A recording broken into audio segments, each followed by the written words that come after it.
Ladies and gentlemen, good morning. I am still CIIP, still the government CIO in Estonia here, and welcome back for the second day. So how's the health this morning? Everybody's ready to get cracking on the topic of digital single market and common digital security again? All right. I don't hear enthusiasm for some reason. That's better.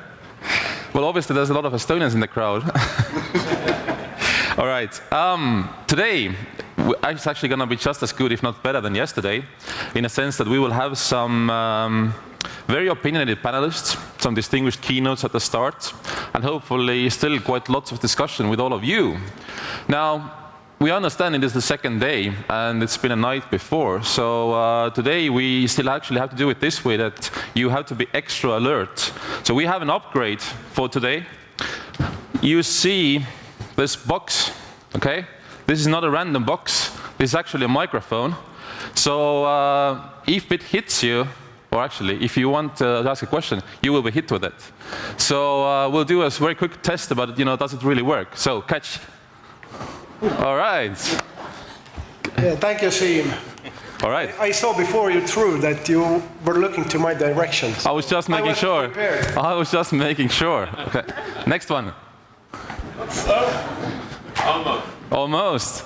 Now you have to say your name if you spilled it. Throw it back. Okay.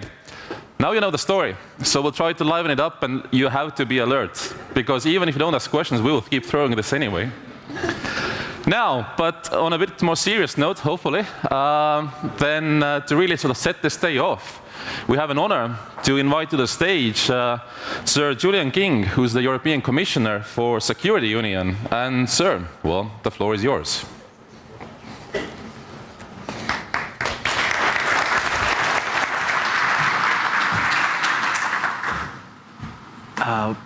Well, I'm obviously a bit late to the party because I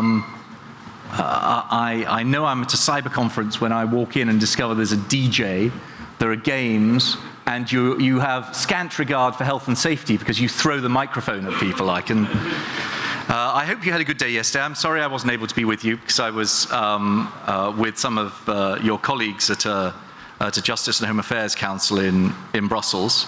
But I was very keen to get here for today because I think this is an important conference that you've organized, and it's a very timely conference because, as you were already, I think, starting to discuss yesterday, and I hope the discussion will continue today, we, the Commission, are coming forward with a set of proposals on cybersecurity, which you will, I hope, have a keen interest in.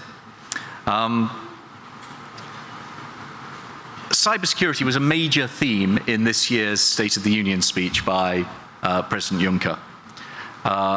He spoke in Strasbourg in front of the European Parliament earlier in the week about the need for us, the European Union, to be better equipped to face the continuously evolving threats from cyber that you were talking about again yesterday. Given this audience, I won't repeat what you've been discussing about the nature of the threats. Rather, I would like to get on and outline some of the proposals that we're going to be bringing forward formally next Tuesday. Again, here in Estonia, I don't have to make the case for cybersecurity. This is a country that's embraced the enormous advantages and opportunities of digital in all its many dimensions. But it's also a country that has actually lived through the consequences of a large-scale cyber attack 10 years ago. You were at the forefront of showing both the huge advantages that our interconnected world can bring, and also the fact that you need to be conscious of the risks, and that you need to organize yourselves to mitigate and deal with those risks. Staying secure online is every bit as important as thinking about our security offline. Now, of course, collectively, the EU realized this some time ago and started work on tackling this kind of threat in 2013 with the EU cybersecurity strategy.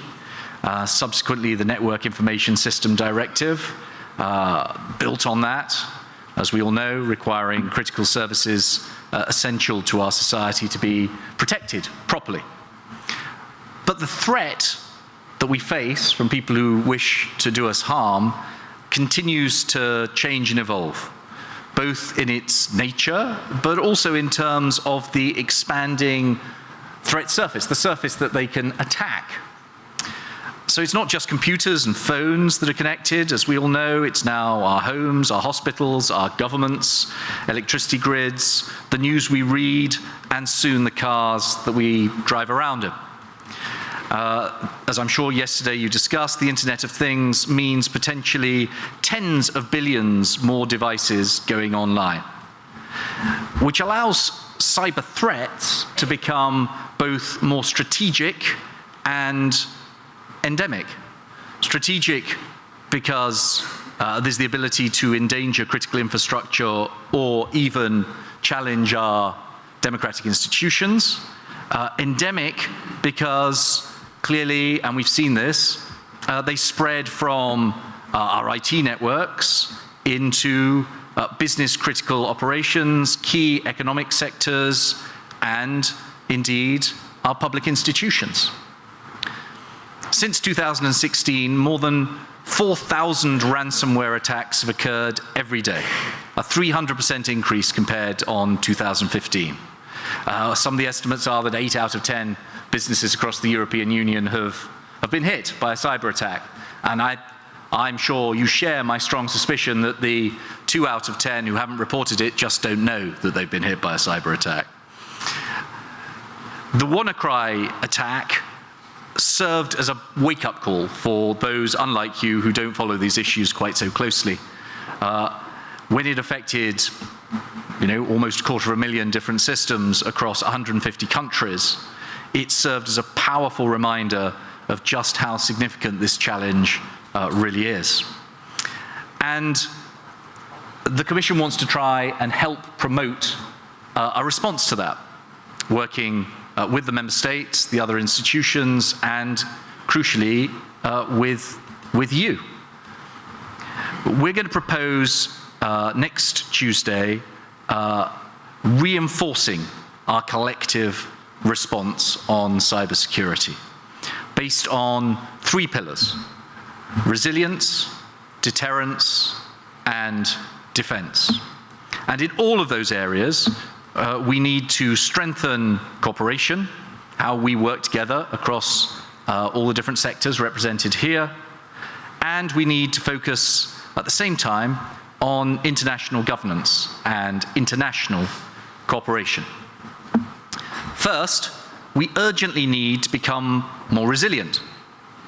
We need to make ourselves a harder target, harder to attack, and if we are attacked, quicker to respond.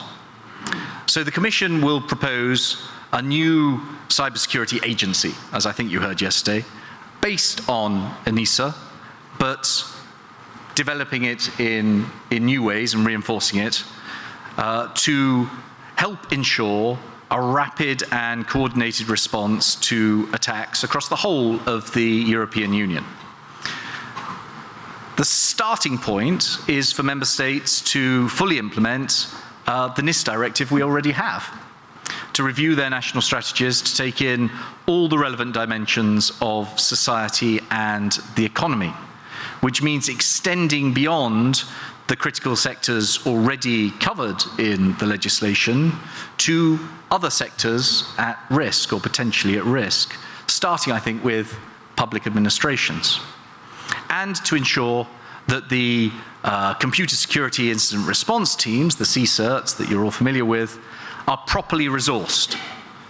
That's the case in some member states, but it's not the case in all of our member states. From the Commission, we want to help and support that, so we will make funding available through the Connecting Europe facility. But having a cybersecurity agency is only one part of the jigsaw. That agency also needs to help ensure that those tens of billions of new products are sufficiently cyber resilient, both before they're put on the market and beyond, after that, as new threats emerge. And that means establishing an EU cybersecurity standards and certification framework to ensure that security is built in, security by design. I understand that you had some discussion about this yesterday, quite lively discussion about it. The objective is to make sure that devices are developed to the highest standards and that producers offer a duty of care to make their products cyber secure. The framework, which will need to take account of things that already exist and build on the experience that we already have, needs to promote a new EU-wide set of certification schemes and procedures to be a comprehensive set of rules, requirements, and standards at the European level to evaluate how secure digital products or services actually are, so that buyers can know that which products, services, connected devices are cyber secure and to be trusted, allowing them to better choose the right product. And there are advantages, I would argue, for producers too. But laws are one thing, and culture is something different. As you all know, some 95% of successful attacks are enabled by some kind of human error or human fault in their interaction with the technology. So cybersecurity begins at home, begins with us, with individuals, organizations, businesses, public services, getting serious about cyber hygiene. Simple cyber hygiene practices like passwords, checking attachments, backing up, not rocket science, but as you all know, it can make a real difference. We want people to develop better cyber hygiene habits, and businesses and other organizations also to adopt appropriate risk-based cybersecurity programs and to update them regularly to reflect the evolving risk landscape. We've seen some great examples of this kind of cooperation, and we need to build on those. To mention one, supported by Europol, No More Ransom, which you'll be familiar with, is a public-private initiative that since its launch last year has helped over 28,000 successful decryptions, which has meant that cyber criminals have failed to collect more than 8 million euros in ransom money. Of course, attacks can also have political rather than simply criminal motives. Some people who are attacking our systems may seek to spread propaganda, even to raise questions about our democratic processes and institutions. Awareness raising about online disinformation and fake news is part of the response. Again, there are already successful EU and national examples, including here in Estonia, and we want to promote and build on those and spread the best practice. Building resilience also means having people with the right skills, driving technological innovation to stay ahead of those who are looking to attack us. And Europe faces a cybersecurity skills gap, quite a big one. A shortfall currently estimated to run to 350,000 people by 2022. So addressing this skills gap is going to be central to effective resilience. Cyber needs to be mainstreamed and prioritized into our education systems and into our training curricula. It's a fact of life today that many European manufacturers depend on acquiring critical technologies from outside the EU. And we want to have a look at that with you as well. We've taken the first step towards boosting European industrial capabilities with the creation of the public-private partnership on cybersecurity, which some of you are closely involved with, and which, with your help, is going to mobilize some 1.8 billion of investment between now and 2020. But we want, and I think we feel we need, to complement and build on that effort. So we're proposing to create a pan-European cybersecurity competence network to reinforce capabilities across Europe, and alongside that, a new European cybersecurity research and competence center to focus on new solutions, supporting and benefiting EU companies. We're going to present a proposal next year, building on a pilot phase which will start very soon and worked through with key private sector partners. The final element of our proposals to strengthen resilience is to up our game in response to cyber incidents when they happen. As recent attacks have shown, there are many different actors that need to be involved, and they need to work together swiftly and efficiently. So we've set out a blueprint in order to have a well-rehearsed playbook for how to respond to a severe cross-border incident or crisis. It issued this week. I'm sure some of you have seen it. And we obviously now need to test it and update it with all of the different stakeholders who are involved.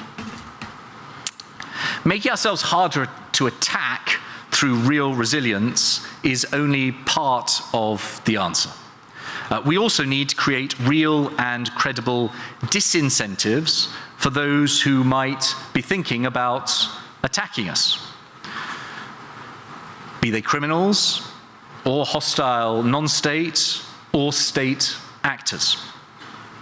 Simply put, that means, I believe, dramatically increasing the chances of getting caught and attaching severe, meaningful penalties to committing hostile cyber acts against us and against our interests. Credible cyber deterrence, therefore, encompasses effective detection, traceability, investigation, and prosecution. And in all this, as the private sector runs so much of cyberspace, again, we need to reinforce public-private cooperation. Tracing and identifying perpetrators is, as you all know, notoriously difficult. That's why we want to look at ways of identifying websites and IP addresses, including by encouraging the uptake of the IPv6 protocol, because it allows the allocation of a single user per IP address, which can bring benefits, I believe, to users as well as to wider cyber security. Law enforcement capacities need to keep pace with the fast-changing technological tools and modus operandi of those who are seeking to attack us, in particular cyber criminals. We need, therefore, to step up cooperation and sharing of expertise and to reinforce the cyber forensic and detection capabilities that we have, currently based in Europol. There are also challenges to access digital evidence. We want to tackle barriers to prosecution, including by facilitating access to electronic evidence wherever it is. Digital services and data flows are inherently cross-border, but the work of investigators and prosecutors is too often still set within national frameworks. So we will come forward soon with a set of measures to speed up the processes for dealing with cybercrime, terrorism, and other forms of digital criminal activity.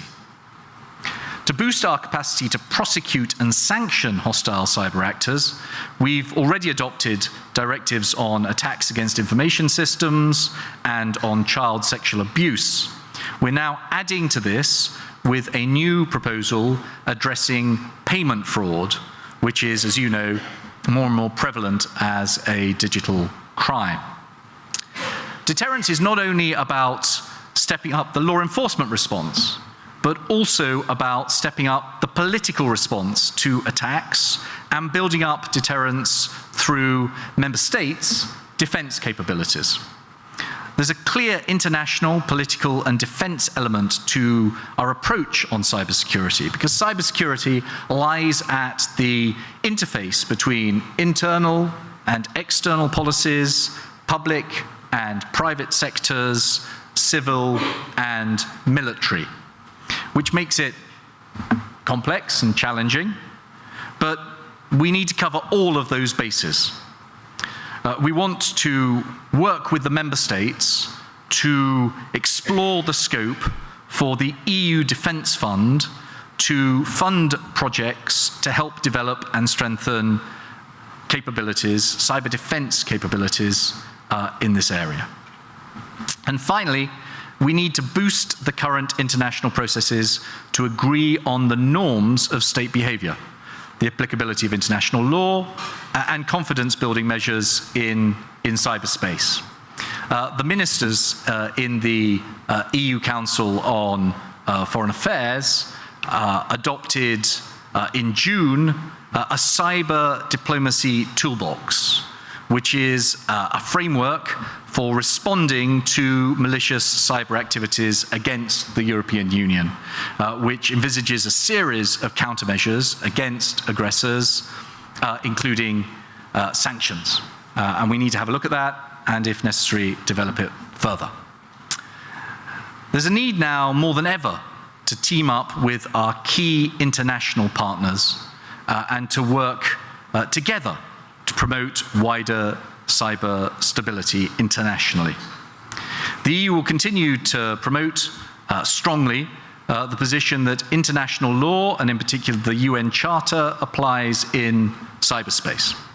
It will also continue to support efforts to build national resilience in our neighbours and in other third countries, which will help raise their level of cybersecurity, but the general level of cybersecurity with positive consequences for the EU itself. Building on the substantial progress that's already been achieved, the EU will also work to deepen our EU cooperation with NATO on cybersecurity, hybrid threats, and defense. We've got 22 common members across the EU and NATO. We have deep shared interests in developing our cooperation in this area, making ourselves more cyber resilient, and thinking about how we respond. The EU-NATO declaration signed in Warsaw last year provided a clear framework for our joint work, and a number of concrete initiatives have already been taken forward. As the Foreign Affairs Council has confirmed, we've made significant progress in key areas from countering hybrid threats to operational cooperation in maritime security to cybersecurity and defense initiatives, to name just a few of the areas. For the first time, NATO and EU staffs are exercising together their response to hybrid and cyber attack scenarios. In the next months and years, we shall continue to deepen exchanges between the European Union and NATO to synchronize, complement, and enrich our respective approaches to resilience and countering hybrid and cyber threats at home and abroad. So, ladies and gentlemen, the interconnected world in which we live today offers huge opportunities for citizens, governments, international organizations, public and private actors. But it also offers unprecedented opportunities for criminals, terrorists, and other hostile actors. That's why it's essential we work together to build our resilience, to drive technological innovation, to boost deterrence, including through traceability and accountability, and harness international cooperation, to promote our collective cyber security.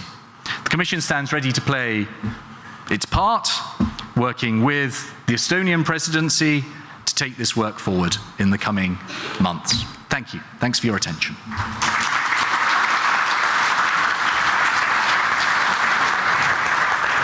Thank you. And a small appreciation. Thank you, Commissioner, especially for taking the time to be especially here in Tallinn just for this occasion. But let's jump forward and let's jump a bit back to Germany. Although we had the chief of BSI on the stage already yesterday, now actually sort of complementing that, we will have Andreas Köhnen from German Federal Ministry of the Interior and the chief of IT security department there. So, all yours.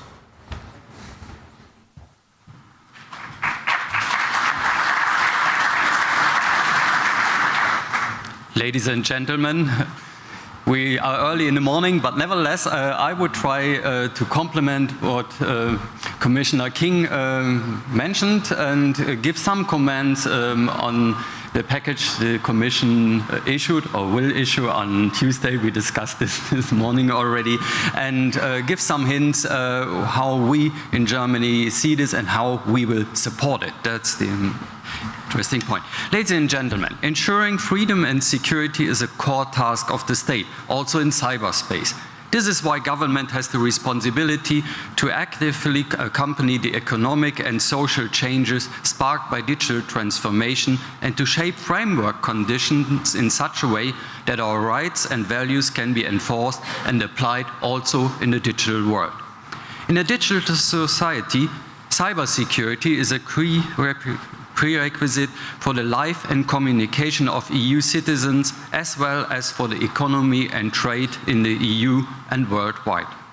At the same time, cybersecurity is indispensable for maintaining the fabric of our society and the government's capacity to act. However, becoming more digital and connected also means that a member state cannot ensure an appropriate level of cybersecurity alone. We must work together in the EU and with our partners.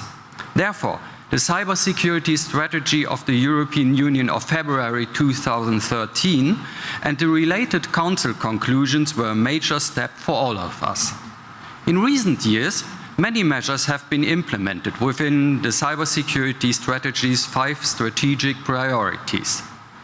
The NIS Directive, a key legislative project of the strategy, entered into force only last year. Among other things, it provides for building cybersecurity capacities in all member states and certain companies. The member states are currently transposing the directive into national law. It was nevertheless necessary and important to evaluate the 2013 EU CSS this year and to develop proposals for adjusting and enhancing the cybersecurity policy. 2 days ago, the European Commission and the High Representative for the European Union for Foreign Affairs and Security Policy presented a joint statement on this.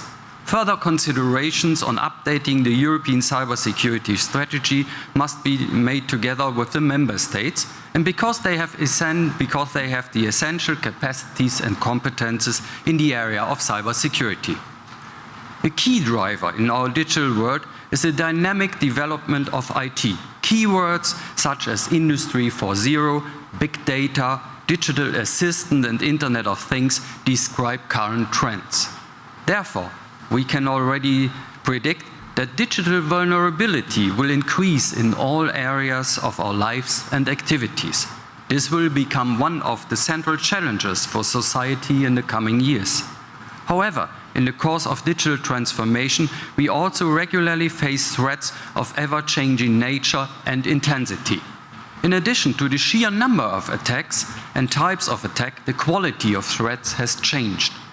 Cyber threats and attacks are becoming more targeted and complex. Even in recent months, worldwide cyber incidents have affected businesses and critical infrastructures. Examples include worldwide infections with the WannaCry malware in May and with NotPetya in June 2017. Botnets pose an increasing threat. They connect numerous devices such as digital video recorders, TV sets, printers, and security cameras within the Internet of Things and misuse them for massive cyber attacks, for example, for large-scale denial of service attacks. One example is the failure of approximately 900,000 routers in Germany in November 2016. In response, we enhanced the powers of telecommunications providers to detect and counter cyber attacks in Germany. Such powers are uniformly required in all member states. A current study of Gartner shows that this year some 8.4 billion devices with computing capacities will be connected to the Internet. In the coming years, this figure is expected to more than double to 20.5 billion devices in 2020. The main problem is that many of these devices connected to the Internet of Things have serious vulnerabilities because cost took precedence over security aspects during development. So the future challenges are already quite clear today. Since the digital transformation affects all areas of life, it is important that all of the EU's policies areas take cyber issues appropriately into account. We need a determined and comprehensive EU cybersecurity policy so that in the future we can ensure the same level of security in the digital world as we can in the real world. And cyberspace too remains an area of freedom, security and justice for people and businesses in the EU. I think this also means that all cybersecurity aspects, not only cybercrime, should be included in the agenda of the JHA Council and in a close cooperation with NATO. Cybersecurity capacities and competences mainly lie with the member states. Member states must fulfill their common responsibility and make further efforts to prevent cyber incidents and respond to them individually and together with other member states if needed. We all will have to improve the way we prepare also for major cyber attacks. A consistent EU cybersecurity policy must therefore continue to support member states in building their own cybersecurity capacities and create a suitable framework for action to protect our common values also in cyberspace. Now let me address several points I consider crucial for a forward-looking EU cybersecurity policy. First, strengthening resilience to cyber attacks. It aims to prevent cyber attacks and continues to be our method of choice to adequately counter the risks and threats in the digital society faces. Here, it is vital to make sure that the member states consistently implement the NIS directive and get it off ground, in cooperation with the Commission and relevant stakeholders. In this context, it is not enough to just agree on coordinated minimum requirements and reporting obligation for businesses and service providers. Building and expanding the member states' cybersecurity capacities as provided for in the directive is an integral part of a safe European Union. Operational cooperation between the member states, which is to be intensified through the CIIP network, is one example. The sharing of information between the individual CIIPs is mainly based on mutual trust. Sufficiently qualified and independent staff and suitable technical equipment are absolutely indispensable in this respect. We need to define comparable requirements for operators and service providers that are proportionate and also ensure a sufficient security standard regarding services essential for our coexistence. This is a task that begins and does not end with the transposition of the NIS directive into national legislation and the identification of operators by November 2018.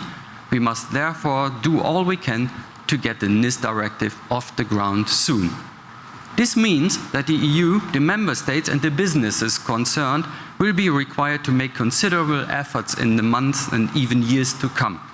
Additional regulation should therefore not to be introduced too quickly. Instead, it is necessary to act in moderation. Second, cooperation with the private sector. Instead of imposing rules on the basis of a legal act, it is more important to place a greater focus on flexible instruments and call upon all those responsible for cybersecurity, namely the member states and the businesses, to make sure that cybersecurity becomes an essential and integral part of all planning and implementation efforts. Promoting and expanding public-private partnerships certainly is the right approach here. In Germany, we have already gained positive experience with such partnerships. With the CIIP implementation plan, we have had such a public-private partnership since 2007. Here, government bodies and businesses responsible for individual critical infrastructures work together on a voluntary basis. Given this long-standing cooperation, acceptance among the operators concerned and other businesses was rather high when mandatory minimum requirements and reporting obligations were introduced in July 2015 as a result of our National IT Security Act. Instead of giving up this cooperative approach with the IT Security Act and the implementation of the NIS directive, we even expanded it. We participate in relative initiatives also beyond the field of critical infrastructures. For example, we initiated the Alliance for Cybersecurity in cooperation with the private sector in 2012. This alliance brings together all important cybersecurity stakeholders, approximately 2,400 participants at the moment in Germany, to increase cybersecurity and strengthen the cyber resilience. Other member states may still have to start such initiatives. However, in principle, such cybersecurity alliance should not be limited to the level of member states in a digital single market. Also at the European level, the EU must offer the private sector relevant initiatives and increase its support in this area. We also need IT security standards for the increasing number of connected products. In its cybersecurity strategy, the federal government approved the introduction of a quality label for IT security. The IT security features of products that can be connected to the internet should become more transparent for citizens. Together with the private sector, we are currently developing IT security standards for broadband routers and in the smart home area in 2 pilot projects. We will continuously contribute our experience at European level. Yet a quality label for products that can be connected to the internet is just one step in the way to a larger European solution to build higher standards of resilience into products and to underpin EU-wide market confidence. Therefore, the European Commission's initiative to drive Europe towards IT security, aside from national solutions, is highly welcomed. Concerning the proposed regulation on European ICT cybersecurity certification, the European Commission should consider the following aspects. First, it is very important that the European achievements in ICT security certification and the competitive advantages for our European industry that have been established in the last decades, especially under the certification framework of the SOGUS MRA that has grown to a community of 14 member states, must be saved and migrated appropriately. The proposal in the present draft disables future European certificates to be mutually recognized by other third-party nations, for example, non-EU CCRA nations. This is a major drawback for European IT security industry and also for the existing certification schemes, as they will no longer participate to global markets and will not gain expertise on pan-European products. SOGUS MRA should be integrated and migrated from a member state-driven activity to a European institution. Second, European ICT cybersecurity certification is not only a matter of the digital single market, but it is also of interest to the public and to the national security of the member states. It must therefore be ensured that the member states will play a major role in the proposed regulation. For example, nations should be able to propose new schemes as they are in the need of certifications and should be allowed to pilot those. And last but not least, a future European ICT cybersecurity certification should guarantee the independence and standardization and evaluation by providing an appropriate accreditation system for the labs, also satisfying the security interests of the member states.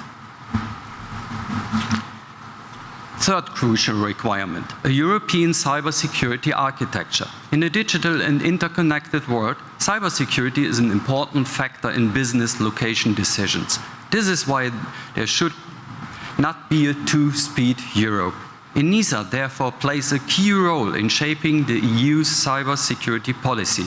It is therefore right and necessary to give ENISA a stronger and, most importantly, a permanent mandate. This will enable ENISA to better perform its important task of supporting the institutions in the EU and the member states in ensuring cybersecurity in their respective fields. Building operational capacities, however, is out of question. We all will have to improve the way we prepare for major cyber attacks. To handle large-scale incidents, cooperation among the member states and with NATO must be improved and intensified. Of course, this also means that we must be prepared for cyber incidents with severe national and cross-border impacts. It is essential that we address, examine and answer the remaining questions without delay. With the CIIP network, a central body for sharing information and technical and operational level was set up. Once it is fully operational, the CIIP network can make an essential contribution to ensuring common situational awareness by increasing the amount of information available at member state level to assess a specific situation. However, possible reports or evaluations within the CIIP network can neither replace nor reflect a national position of the member states. A joint understanding can only be reached on the basis of national conclusions and evaluations.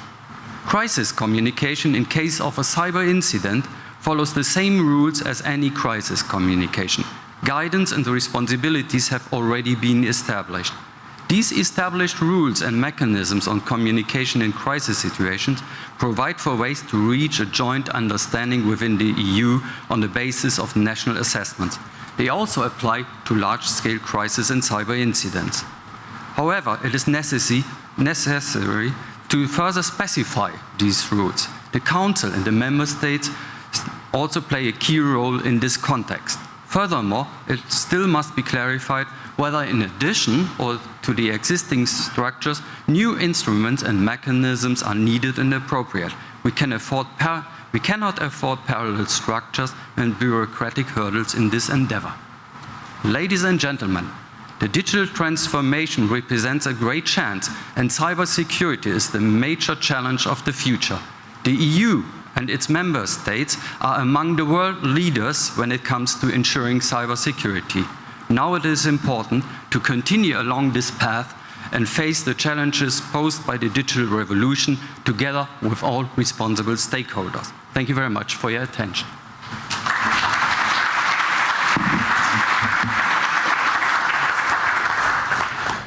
If you don't mind, we would actually happy to take a few questions from the audience.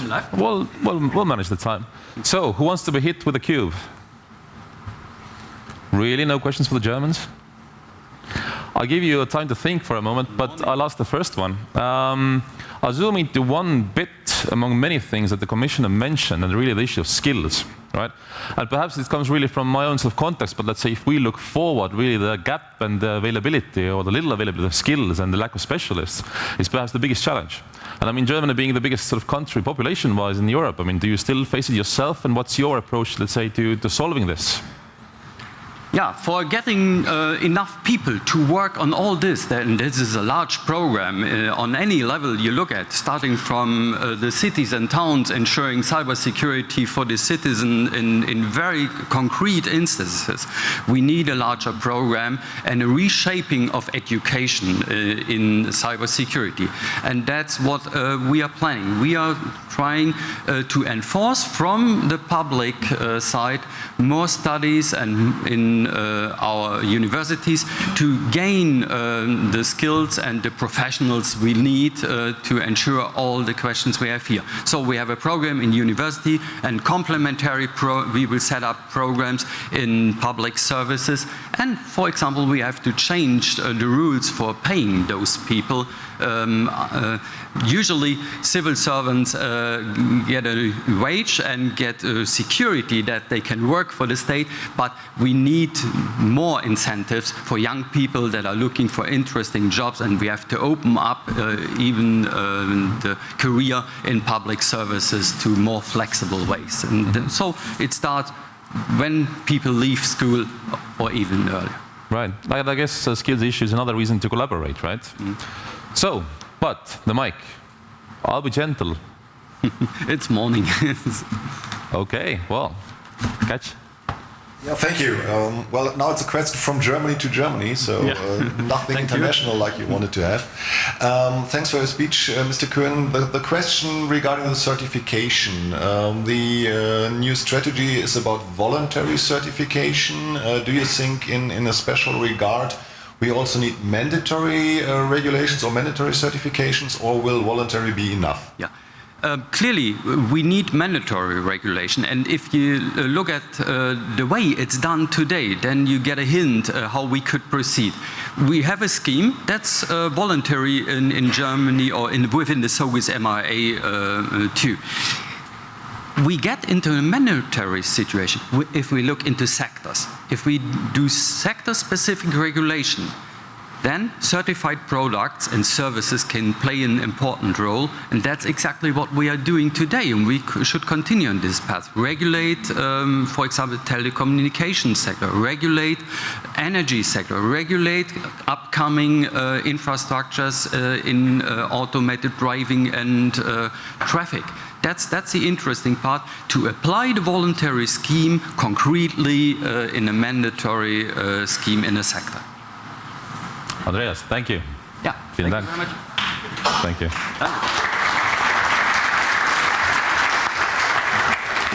Don't worry, I lost the mic back. But in a spirit of public-private partnership that is so key to the cybersecurity scene, well, the next speaker on the stage will be from Airbus, and the Vice President of Product and Cybersecurity Program there. Well, funny enough, to me, he's a curious character because he went to cybersecurity from innovation area, but I'll let him explain that himself. So, ladies and gentlemen, Simon Bradley.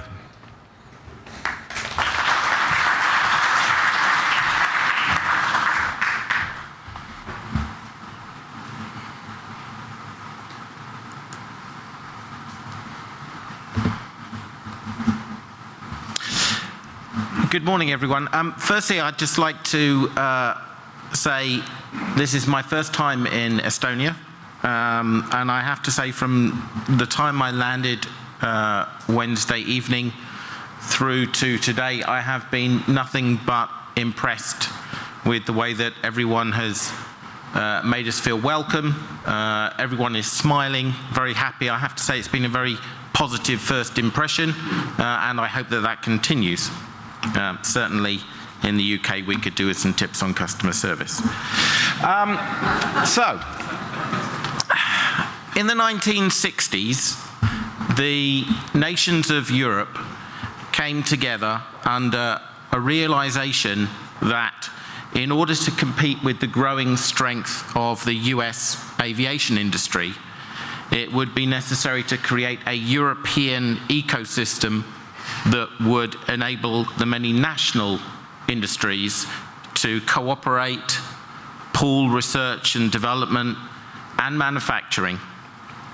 Our CEO, Tom Enders, at the time, who was CEO of the commercial aircraft division, said the creation of Airbus was a revolution.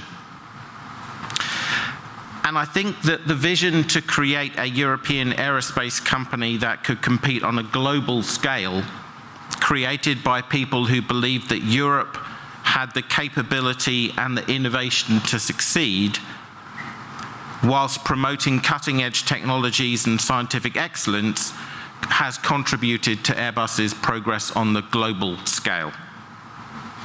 And it's important to understand the scale of this European vision.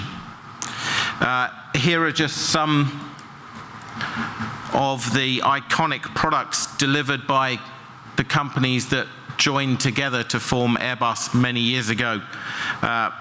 If you look on the top left, you will see 1905. This was the Blériot-Voisin platform. It managed 150 meters in flight, which is quite a short hop these days, but believe me, in 1905 that was pretty damn special. We have Concorde. We have the Nord Griffin II. This was a very special aircraft. It was never made to take or do anything other than test an engine. So they basically built an engine and then shoved some wings on it. It was the first jet aircraft to have a dual ramjet engine. And if anyone knows what a ramjet engine is, it's basically got one button, which is on. There's no speedo, there's just a button that turns the thing on. The chief test pilot of the Nord Griffin back in 1956, when he broke Mach 2, won the Harman Kardon Trophy, which was basically what they give to mentally insane people that fly stupid things. But Andrei Turkat went on and became the chief test pilot for Concorde. So if you go back through our history, you'll see a lot of European aerospace together. This is another great example. This is the famous Messerschmitt bubble car. So after the Second World War ended, Willy Messerschmitt had 30,000 engineers, and he wasn't allowed to build aircraft anymore as part of the agreement. So he decided to revolutionize the German automotive industry and created a car that would fit into the existing road infrastructure and was taking as little petrol as possible because there was a shortage at those times. And the last one is the Beluga, which I particularly like, which is actually a plane we built just for us to ship all of the bits of other parts of planes around Europe to get to Hamburg and Toulouse, where they can be attached like Airfix models.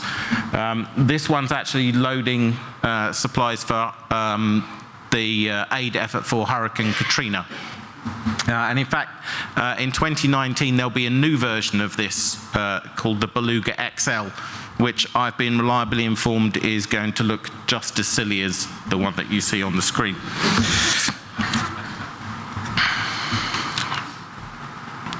Today, Airbus is referenced by political leaders, academic research networks, and other industries as a model for the creation of a successful European ideal. The integration of many national entities into a single cohesive unit capable of taking significant market share in a relatively short amount of time. And in fact, I think we hold on the commercial aircraft side about a 50% market share now, which is amazing from where we started in such a short period of time. Of course, I would say this integration wasn't without the occasional bump in the road. I remember when I joined in 2006, we were still a company that was governed by national drivers, jobs, industrial footprints, export statistics, ministers lobbying for one country to get something over another. We had two CEOs. We had a French CEO and a German CEO because they couldn't agree to have one. And in order to manage them, we actually had two chairmen as well. So we had a French and a German chairman to manage the alternative French and German CEOs. And also, even within countries, some of the large foundation companies that went in to make Airbus occasionally battled within those countries, insisting that they could use whatever processes, methods, and tools they wanted as long as it was the one they had. And so every other part of the company had to transform and change their particular processes and software. So I think it's fair to say it took a while to get going. And I guess it's probably not a great surprise in hindsight. There were some very strong founding companies. If you look here. This is the office that I had when I moved to Paris in 2007. This is the home of our Research and Innovation Center in France, and it is literally Blériot's original factory. If you go down to the basement, there are blueprints on the walls of some of his initial aircraft. And then when I left Paris in 2011 to take up a position when our CTO moved to Germany, this is the office which up until last month I have occupied. Not all of it, I would point out, just a little tiny one in a corner. On Willy Messerschmitt-Straße, which I think you can say as a Brit that was slightly weird. But it shows again the European cooperation. And notwithstanding these challenges and many others that the aviation industry has faced over the last decades, transport infrastructure, terrorism, the vision goals in the minds of the people that first thought about the concept of Airbus has ultimately led to the company that it is today. And in fact, very recently we've just delivered our 10,000th aircraft, which is, I have to say, pretty amazing.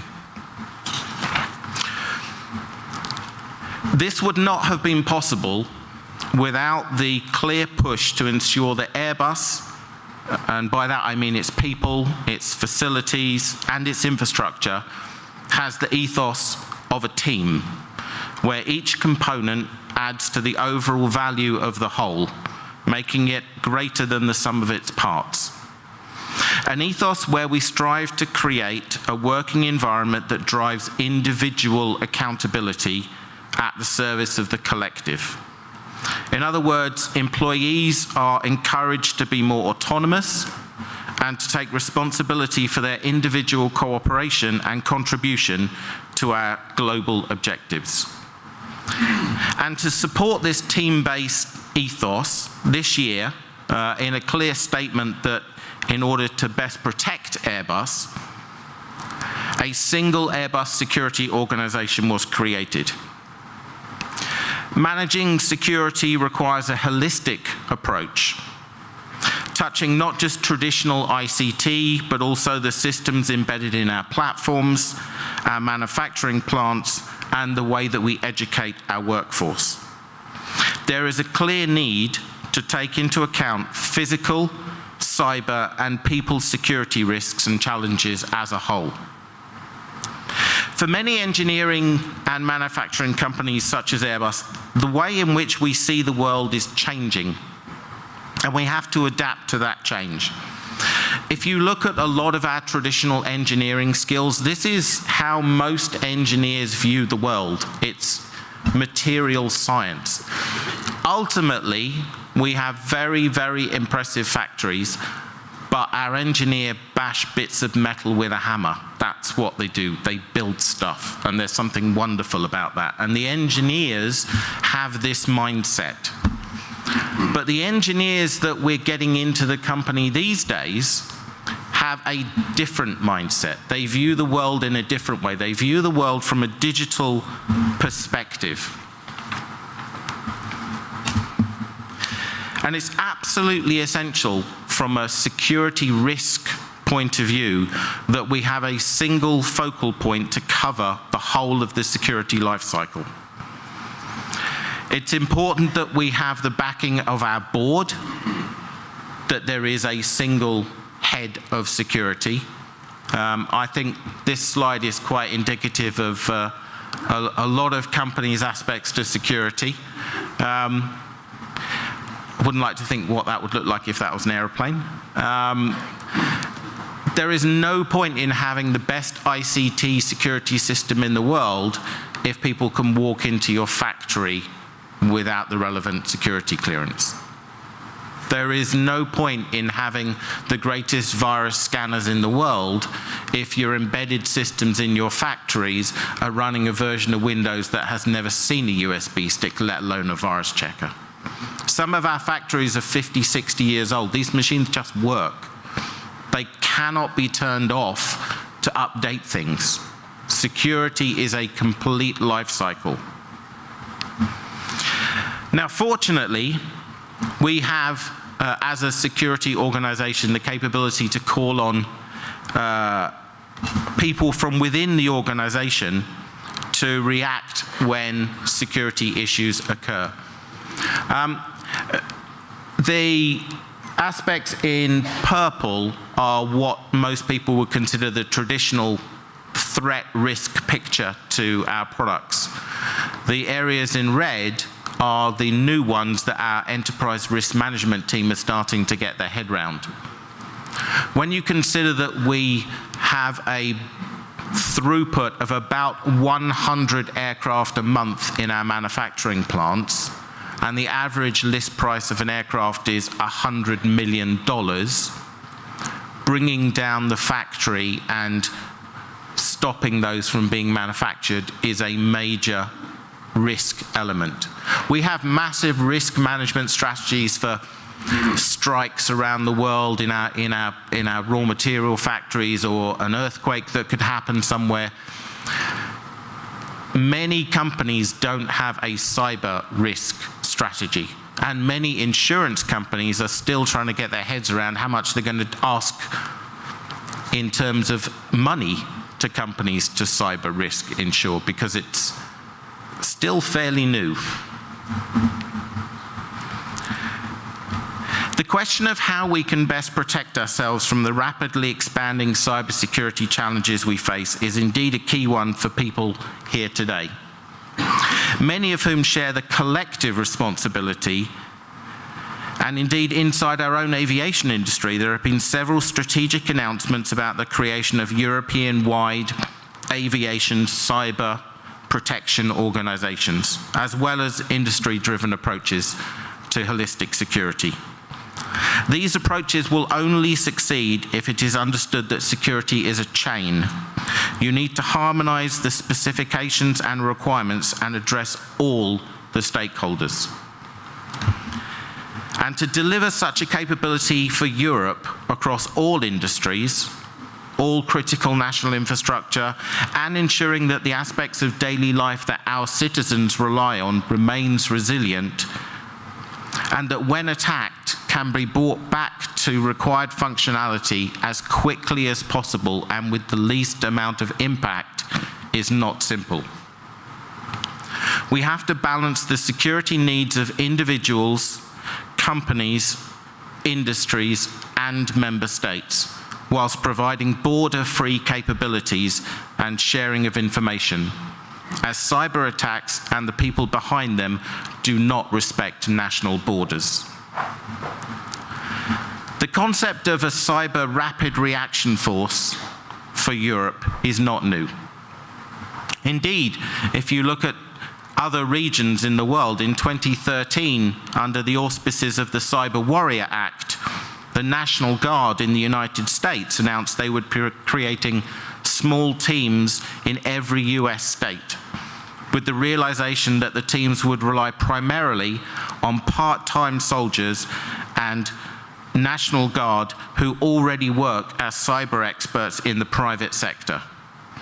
This enables the US military to tap, at a minimal cost, highly specialized know-how that they cannot pay enough to retain in their own ranks full-time. And this is something that Europe needs to consider now. There are other examples of similar formal and informal networks that we can learn from at national and regional level, such as in Singapore, Russia, China, and indeed inside several European member states. But there is currently no organized capability at European level to be able to respond quickly to a coordinated attack on our infrastructure.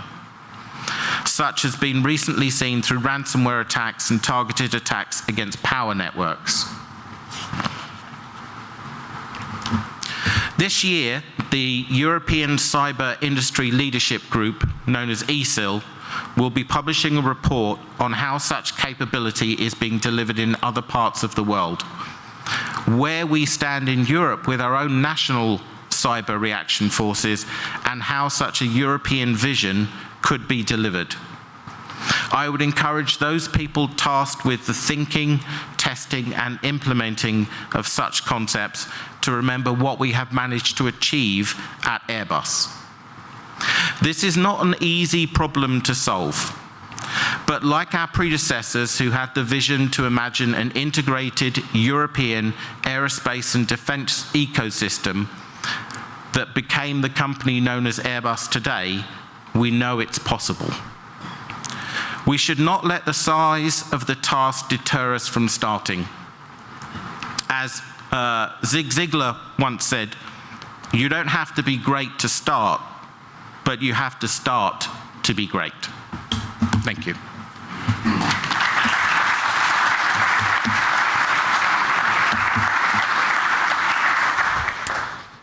You know the drill already. Who wants to be hit again? Any questions for Airbus? Or about ESL, I guess, as well, right? I'm open. Tanel. Thank you. Tanel from Estonian Ministry of Defense. If there was this rapid reaction team on the EU side, and you being from the security office of Airbus, would you let this team inside your company? If you look at our offices in France, our Chief Product Security Officer works in Toulouse, Pascal André. He's a Senior Vice President, he's on the board, he has global control over all of the security. He's also a reservist in the French Army, and he provides his time for a certain number of days a month to be able to do that. So yes, absolutely. Because I'm not talking about doing this from a Airbus defense and space, we can make money building cyber stuff. This is about the protection of European infrastructure, and it affects absolutely everybody. All right, we have another one. Thank you. An excellent speech.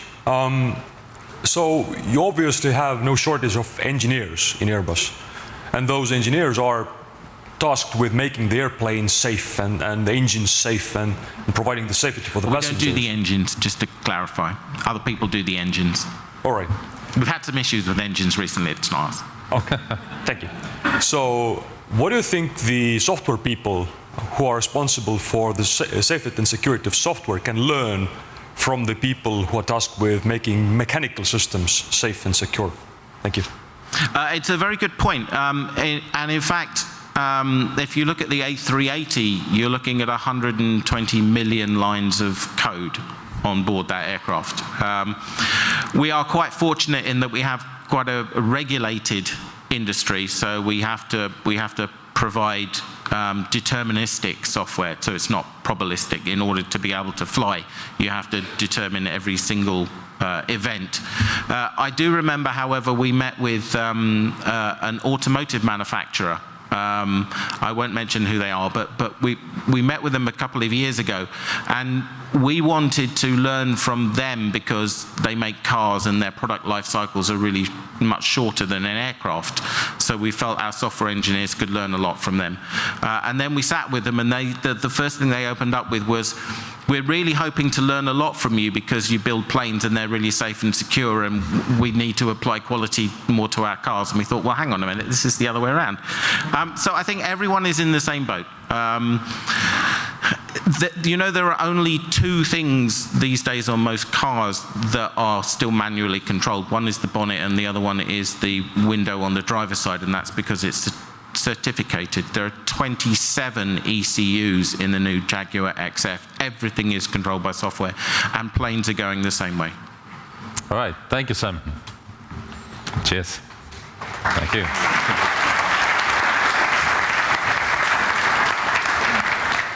I know that there were a few more hands to grab Simon by the button right after. Now, but I think actually we've made a good sort of segue or intro already to the next block and the first panel of today, which will really tackle the issues of research and innovation and in the cybersecurity area. And so yes, what's the status there? What's the way forward? What's the role for collaboration there? And I think there's perhaps no better moderator for this panel than somebody from Joint Research Center, JRC, right? So to lead this session, we will have Jean-Pierre Nordvik from JRC, the head of Cyber and Digital Citizen Security Unit. Please, thank you. Thank you very much. Thank you very much. And Hello, everybody, and welcome to this first panel of today. First of all, many thanks to the Estonian presidency and to the local organization for this wonderful conference, extremely interesting and so timely in this time of changes and challenges in cybersecurity. And I think you will agree with me that research and innovations are key components, essential ingredients in building a strong cybersecurity in the European Union. And if you do not agree with me, then it's even better, because then we can engage afterwards in a very lively discussion with the panel.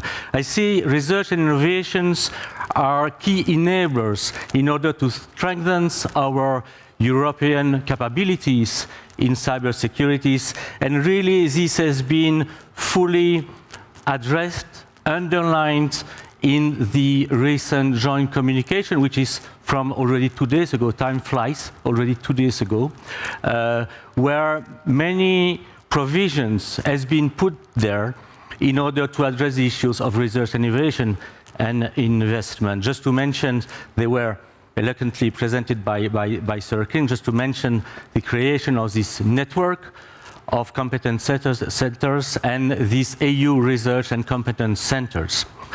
And of course, one of the many goals of this research and innovation is to make sure that we are in the best possible place in the months, years to come, to become global leaders in the next generation of digital technologies, whether there be artificial intelligence, machine learnings, blockchains, technologies, advanced biometric systems, etc., high-performance compute, etc. So essential ingredients in a complex recipe, and we know, for those who like cooking like me, that in order to have a successful recipe, you need some magic to work it out. Okay, you need the right persons at the right ingredients at the right moment.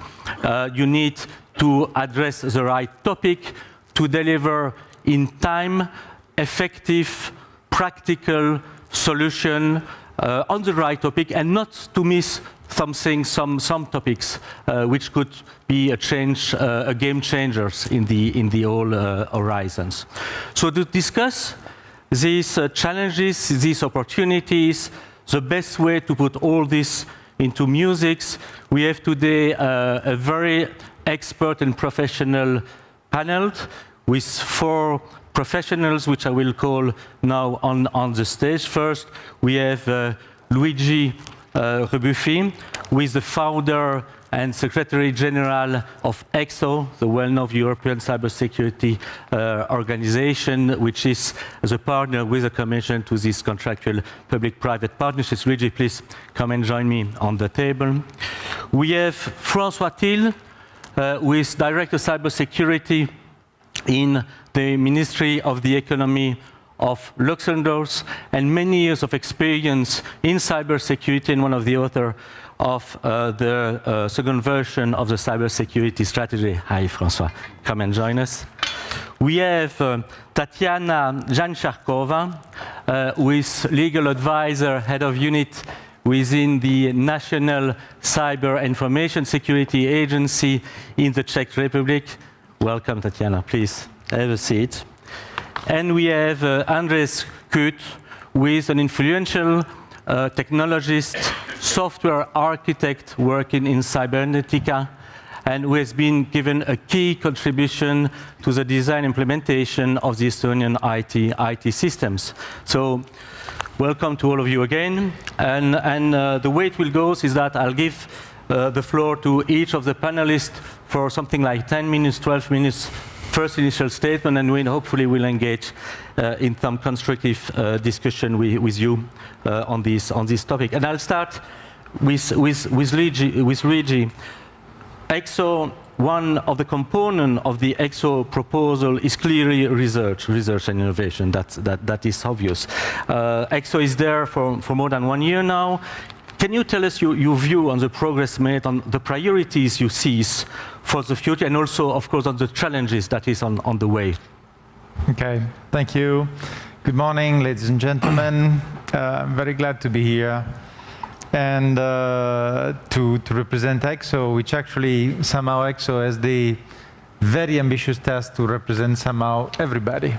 Everybody means the private sector, whether it be the user, the supplier, in all the different applications, the university, the research centers, large and small companies, but also we had the ambitions and the pretension to have in our constituency from the very beginning the national and regional public administrations, which is maybe not unique in the configuration in the different European organization dealing with this or that topic.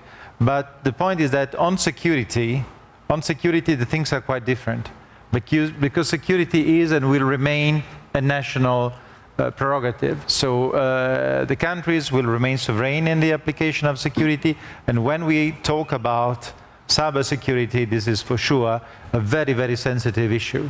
And for this reason, we wanted from the very beginning to have this national public administration being member of our association, to sit at the board of directors, that has been said yesterday, took place the same day when the cybersecurity package has been issued.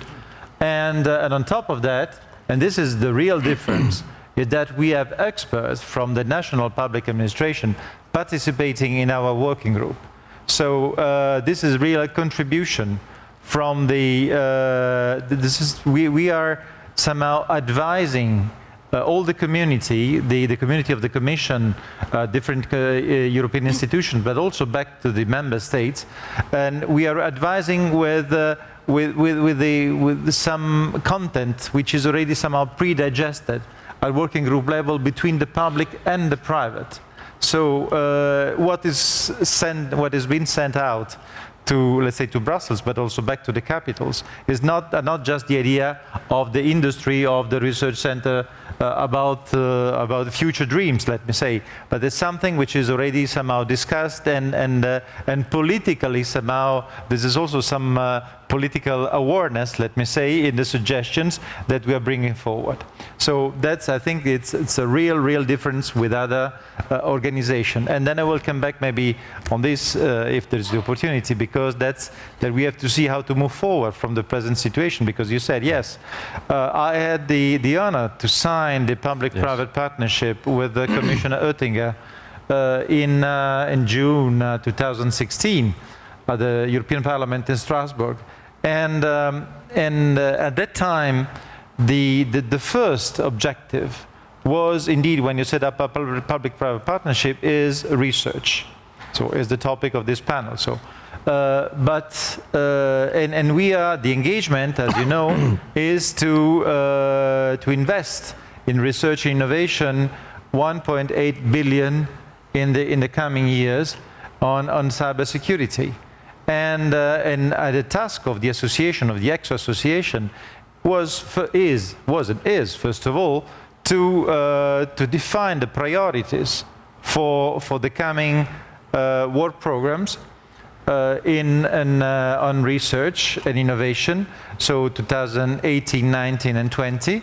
That's something that we have done, and then also working maybe on other areas that the Commission immediately recognized and took advantage of the fact that we are not dealing only with research, but we're doing more than that. We have one working group which is specific on research, but we have 5 other working groups which are working on what we call a cybersecurity industry topics, which are certification, which was on the priority that we have a lot discussed yesterday and also already this morning. But we have investment, we have the different needs of the user and operator, the different verticals, so finance, health, and so on. We have another working group dealing with support to SMEs and support also to the regional, local aspect. Another one on education and training and awareness, and the research. All these working groups are linked, because if we really want to provide the right priorities for research and innovation for the future, we have to understand the market. we have to understand, we have to prepare the market. Otherwise, we do somehow, as we've done in the past in many other areas, where we build up research project here and there scattered in the galaxy, let me say, but there is no, when they reach a certain level of maturity, the market is not ready to absorb them. So that's the reason why we want to prepare the market in order for the research innovation, for this innovation to be better implemented, let me say. So, and this includes, yes, a certification, but also investment not only on capability building, but also on the capacity building, and the fact that you really go and you implement and use appropriately. The fact of the education and training. Education, in our priority, this is something which looks obvious when you know the rule in Brussels, but maybe not obvious to everybody, me first, that today, Horizon 2020 is, in Horizon 2020, you don't finance education, because education is a national issue, it's not a European concern. So maybe we thought about a possible cyber Erasmus, let me say, but that's the maximum we could promote today. Because there is, so we can send a strong message, we need more education, we need more training. The Commissioner said there will be 350,000 jobs needed for 2023, that's in the communication. But how can we reach this? Who is supporting this? Who is financing this? And actually the role of Europe there is to maybe harmonize the approach this, but at the end it will be a national issue. So that's the reason. And it's something also we have learned when we started up this discussion. So I said we started 1 year ago, a bit more than a year ago, but we learned a lot. We learned that it's extremely difficult to put together on one basket all these different sectors which are dealing with cybersecurity, because it's all the world. There are 500 million Europeans which are interested in this topic. It's not just a small sector. So when we put together all this in one basket, you see that you have different requirements, different sectors, different requirements, different level of maturity, different level of understanding. So it's not possible to have only one view, and that's the reason why you have to start really from education level, from training level, so when you bring up your expert to use appropriately the tools, and then, or the awareness on the decision maker, because the top level management, you have to decide to take the right decision for update of their system. Otherwise, you end up with the consequence we have seen recently on the malware and so on, because they simply have not taken decision for the right update. So that's very important. That's the first step: education, training, and awareness. And then you have also to develop exactly, to make the right research in the good direction, and to have the let's say. To make this research with the security by design, and actually, if you read the communication is even more, because not only security by design means that that's the initial phase, but all along the life cycle, you have to assure the sustainability of your solution, because consider the IoT, which will be, as has been said, also 10 billions in 2020, there's several tens of billions in 2020, and they will be out in the nature. So, okay, maybe at the beginning you can assure some level of update of their configuration, but then you forgot them in the nature, and they will be a weak point of entry for all the, let's say, 5 years after, 10 years after. You have lost them in the nature, and there is no patches. Nobody will support it, and this will be a big problem. So we have to see with research that we are promoting how this will be not only a quick fix, but something really for the long term. And this is will be a real challenge for the future research. Okay. Thank you very much. I take many inputs from your speech. The challenge of this community building and multidisciplinarity, multiplicity of stakeholders and actors, not all at the same level of maturity. The need that research and the markets have to have a dialogue so that they are both ready to address the right topics and at the same time to be able to deliver, and the market to be able to take this input into their own plan. This plea on educations and this not quick fix things, but forward-looking try of solution, of providing a solution. Thank you for this. François, now we have a national perspective here. So how do you see, with your experience, the role that governments has to have in nurturing, fostering research and innovation? What is your experience in that respect? Well, we have a quite long experience in this area because we started in 2001. I'm from the Ministry of Economy, so my view upon cybersecurity is perhaps a little bit different than yours, because I see in cybersecurity actually nothing else than really a strong factor of attractiveness of an economy, meaning that cybersecurity can really help me, my country, to make my country much more attractive than others, because we can provide a safe, secure and resilient place. But where are we coming from? What has happened until now? Well, we started working in Luxembourg on cybersecurity at the Ministry of Economy on invitation of Belgium. That was after the I Love You virus. You might remember it. It was around 2000. And Belgium invited us to join, to work together with them in awareness raising and in the work of cybersecurity in order to promote cybersecurity within SMEs and citizens. And actually, the I Love You case remembers me really a lot on WannaCry.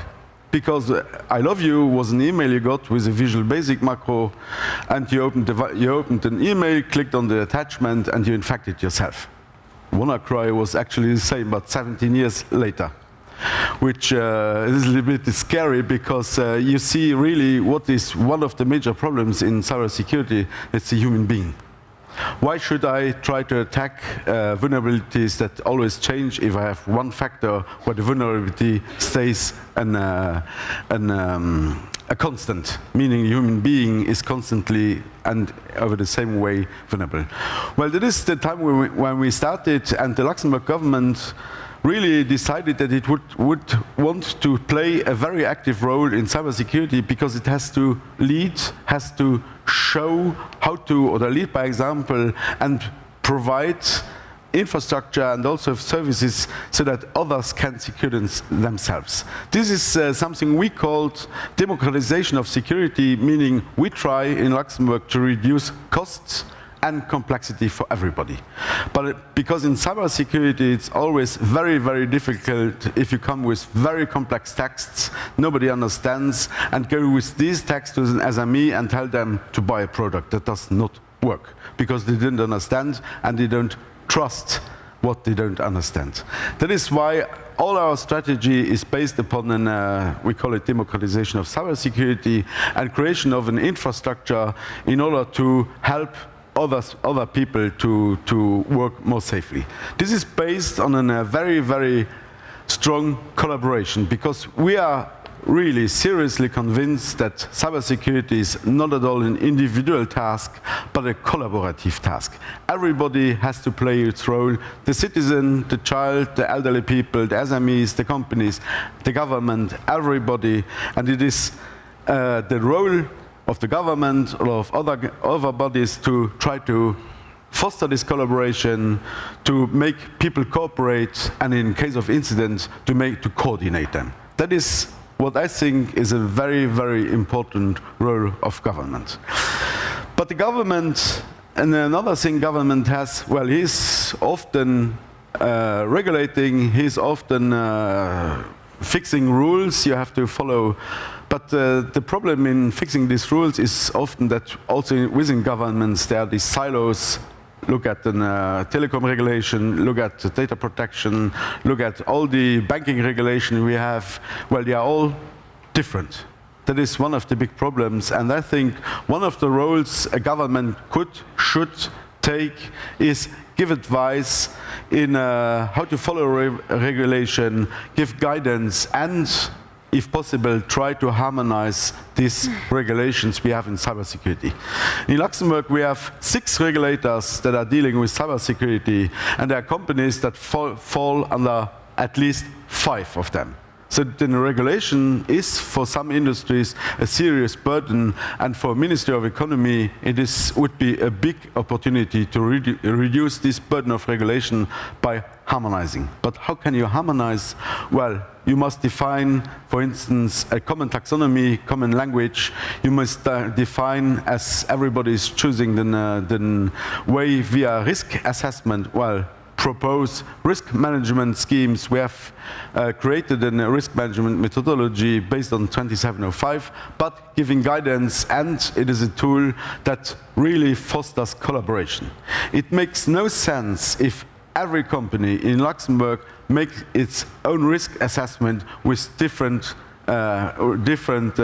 guessing of probability of threats, of ease of exploitation of vulnerabilities, or of impacts. It makes absolutely no sense, because the regulator will not be able to aggregate this risk and take a really serious decision on where to go, because he doesn't know where we are.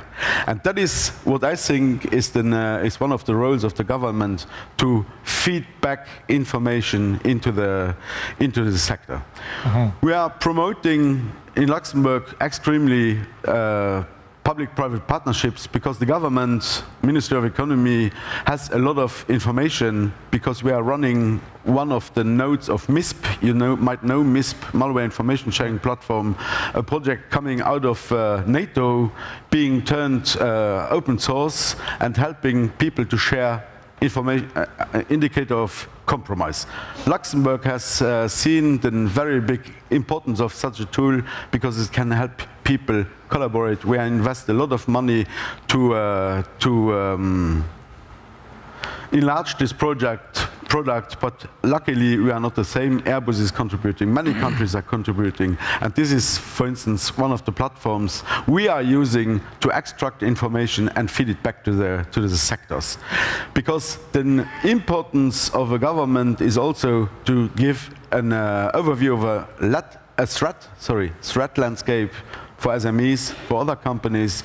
It is very important for governments that gives or talks about regulation, for instance, GDPR, where you have to do incident reporting, how to do it, how to train people to make the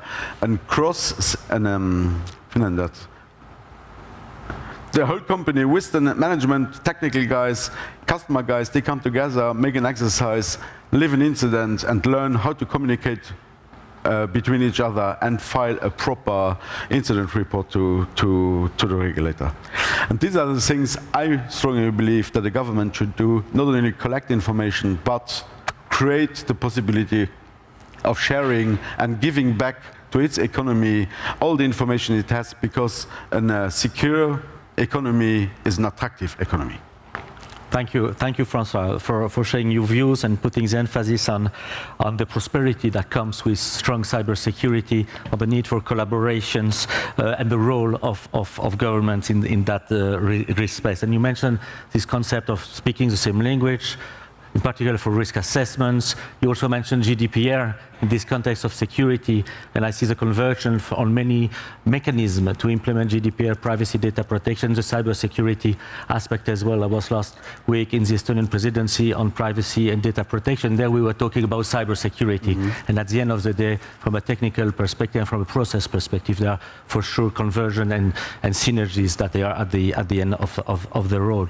I turn now to Tatiana, also from a governmental national expertise, to ask us really also on the role of member states in steering research and innovation, both on the contents and on the processes. What are your experience and your views on that?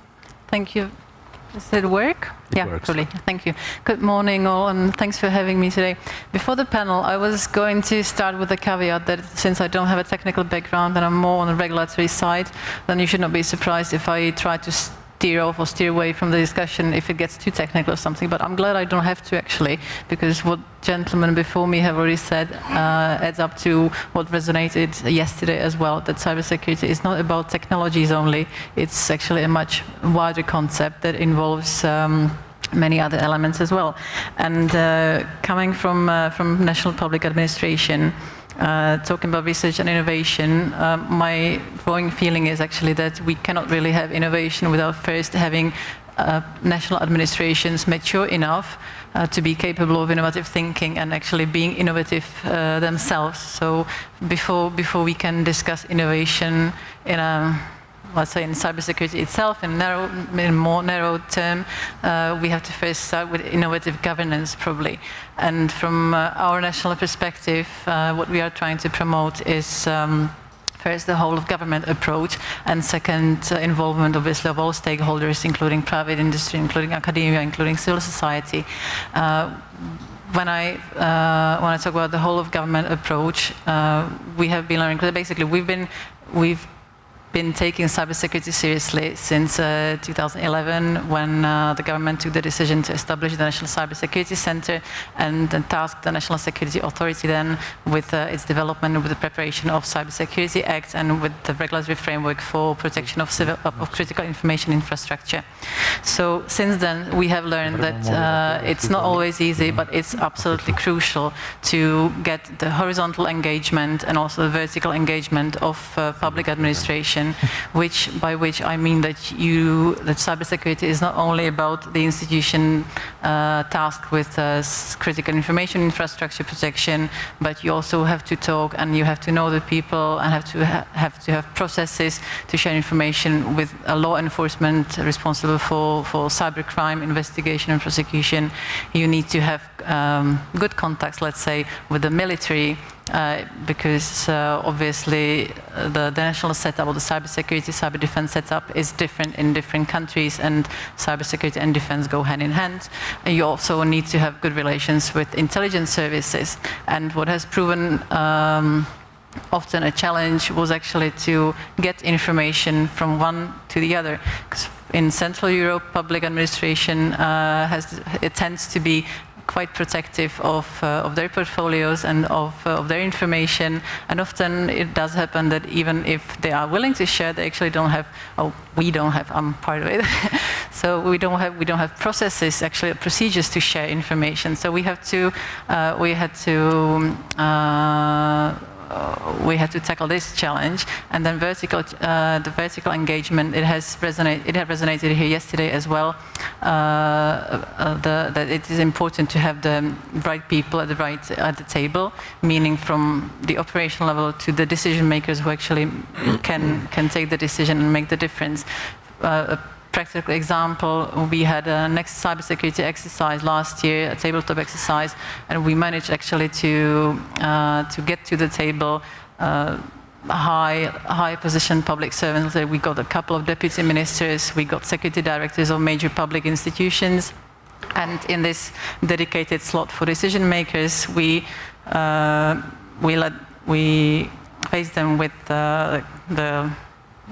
the fictitious crisis, let's say cybersecurity crisis that escalated up to national level and so on. And they basically needed to test the procedures and how the country would react in this crisis. And the finding was that actually we didn't know, or they didn't know, and they were actually surprised. So from a cybersecurity perspective, this was a thrilling and good lesson learned. From a taxpayer's perspective, it was a bit less reassuring, but it definitely showed and it sensitized them also to the topic of cybersecurity, which is part probably of the innovative approach to the governance, which I would definitely stress as important to think about. Then, so when you get the public administration on board horizontally and vertically, then obviously you need to think of other stakeholders and you need to talk to them from the beginning. So for instance, when we prepared the regulatory framework for cybersecurity, we actually wrote it in consultations with the industry, with academia, right from the beginning. And we are doing the same again now with the NIS directive that we are implementing into or transposing into national framework. So after all this, we can then probably talk about innovation in a narrow term, let's say, or innovation and research in cybersecurity itself. And my thoughts on this, when I was thinking, but when I was preparing for the panel, I was thinking actually what the biggest challenges are for us as a government, and what I hear that the biggest challenges are for our constituency, be it the operators of critical information infrastructure, be it mostly, probably most cases, critical infrastructure, or let's say operators or institutions from the public sector, because those are the disadvantaged one in a sense, because the public sector tends to lack resources, like expertise, funds, and so on, and on the other hand is constrained by bureaucracy.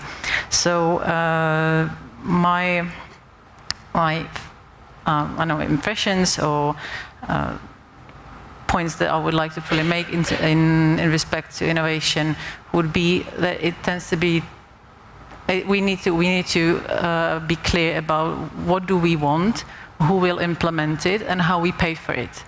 And now finally, cybersecurity is becoming sexy, as was also mentioned yesterday, which is good because now finally there appear to be resources for cybersecurity, and also people are beginning to realize the importance of the topic. However, yesterday, for instance, or 2 days ago with the cyber package, there was another funding instrument announced, the Cyber Emergency Response Fund or something like that. We also heard that the CEF instrument could possibly be strengthened. Then, for instance, back home, what we have as a major tool of support to critical information infrastructure is the 10th call within the regional operational program, integrated regional operational program, that is dedicated to cybersecurity. But all these funds actually are quite difficult to use. Or at least this is what we hear from our constituency, and this is also what we get from our limited experience, and also from experience with our own institutions, let's say with the government.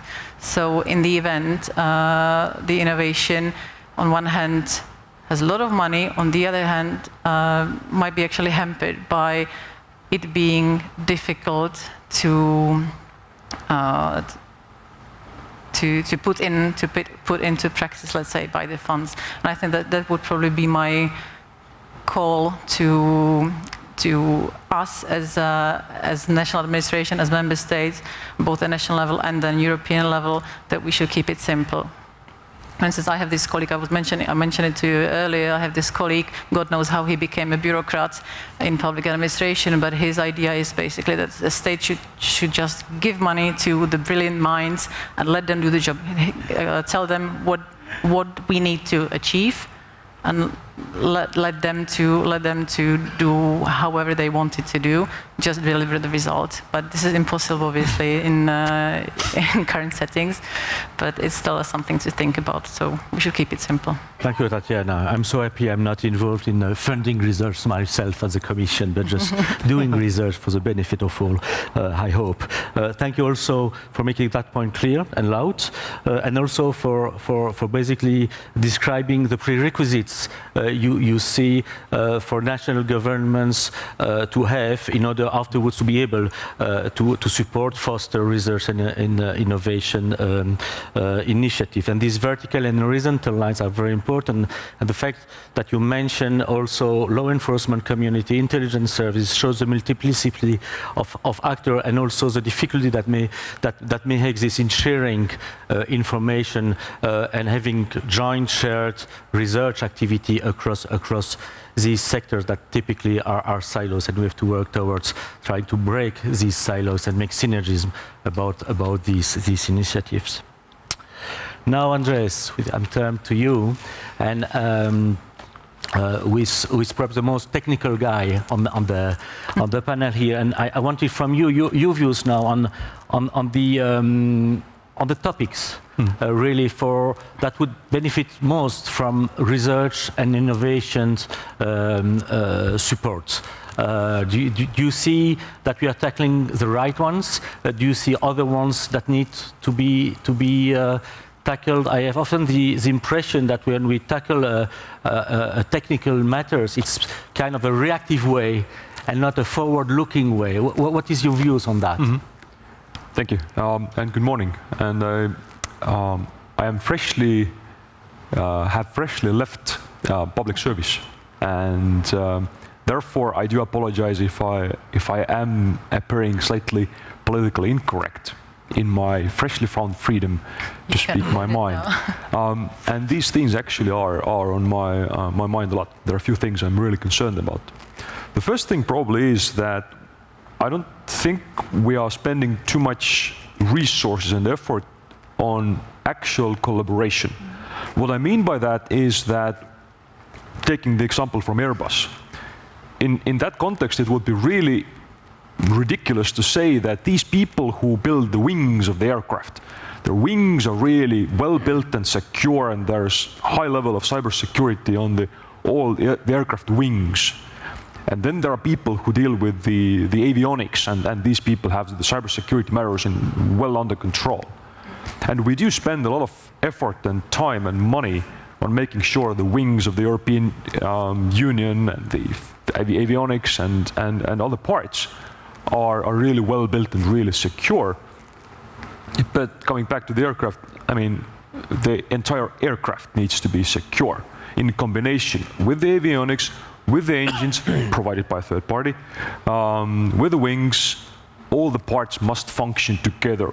And this is, I think, one of the areas where we actually should be doing more in terms of research and also development. I don't think we are paying enough attention as to understanding how different aspects of the European Union work together, and also reusing good innovation that has happened in particular areas. The other concern is in that in order to really sort of share a solution, or even to jointly try to find a solution to a problem, that problem must be shared first. And while there is a very clear understanding and very clear shared understanding that cybersecurity is important, that privacy is important, the meaning of that word, what it means to be secure, is actually quite different in different member states. Of course, we understand that viruses are bad and so forth, but going beyond that, we often find that there are almost diametrically different approaches to privacy and security. If in some countries sharing information between agencies is seen as a challenge to privacy, and it can be. And in other member states, sharing information between agencies is seen as enabler of privacy. It is really difficult to see how we can define and set up problems to be solved in a joint fashion. And I fully understand that there's a reason why those different perspectives exist, but I can't really see a way around finding a more common ground in these definitions if we want to improve R&D work in this field, joint R&D field in this work, and by doing that improve the overall situation. And finally, coming back to the beginning, being a private sector representative now, I think it would be a weird thing to say, but I'm really concerned about the increased investments in the field. And the reason is that what we are seeing is this unfortunate situation by which, when there's a lot of funding going around, these funds, there's a public expectation that the funding decisions must be very appropriate, and there's a lot of money to be spent, so the public expects that funding to be spent very, very carefully. And this drives up the stakes from the companies and the universities and the organizations applying for that funding, which makes decision-making more complicated, which means, of course, that in order to justify that money being spent, more procedures and systems are added to make sure that decisions are very well made, which drives up the stakes, and you get into this this unfortunate vicious cycle by which more and more funding is spent on things other than doing research. And this is something that really concerns me in that field. I mean, of course, more attention to cybersecurity and these issues is welcome. I'm not saying that. But we really should think of how we can get rid of that, get out of that vicious cycle, and really, sort of, as it was said before, give the money to the people who actually can use it, so they can actually build useful things. Very good. Thank you. I take many things from your interventions, this system approach, the definition of and sharing the problem first, exactly, which is half already solving the problem, the convergence of so many issues on the same subject matter, as a matter of fact. And also the notion of managing the expectation where there are so much funding, or so much, depending on how you want to say it, compared to the rest of the world, but a lot of budget available, and this call that Tatiana also made on simplicity, which has to be combined in an effective way with rules of using public money for accountability and transparency and things like that. That's surely a difficult equation. Many thanks to you and to all the panelists. I think it's time to open the floor for questions to the audience. I think there is here, yes, I'm not very good at that. It's dangerous. Okay. Actually, it's also heavy. Any questions? I promise, I will not throw it. I will not throw it. Okay. Any questions from the audience? I don't see well, so please. I see. Yes, there. It's a gentleman there. You want really to have it? Oh no! You see, I'm just a civil servant. I'm just a civil servant. Okay, good, very good.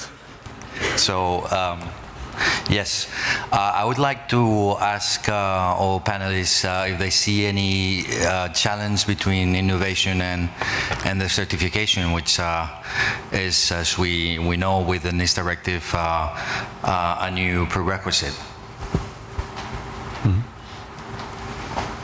Who wants to take it, Luigi? Well, it's somehow in the wording of the cybersecurity package that identifies certification as one of the instruments to support innovation and also competitiveness in Europe, because the fact that the link between innovation and certification is that it should go along on what has been said before, the duty of role. It is the extension of security by design. So, as I said before, that something has been not only designed to be secure, but to sustain the security all along its lifetime. And so you have the innovation phase, and with the certification, you certify that it has been that the result is compliant with certain requirements of what we call the duty of role for not only the beginning, but for a certain period of time. And so probably then with the time you have to recertify or to verify if it complies with the certification. So there is a link between how you innovate, how you bring the solution to the market, and you keep it also available to the market. So the certification role is very strong with respect to how you drive in the innovation. Yep.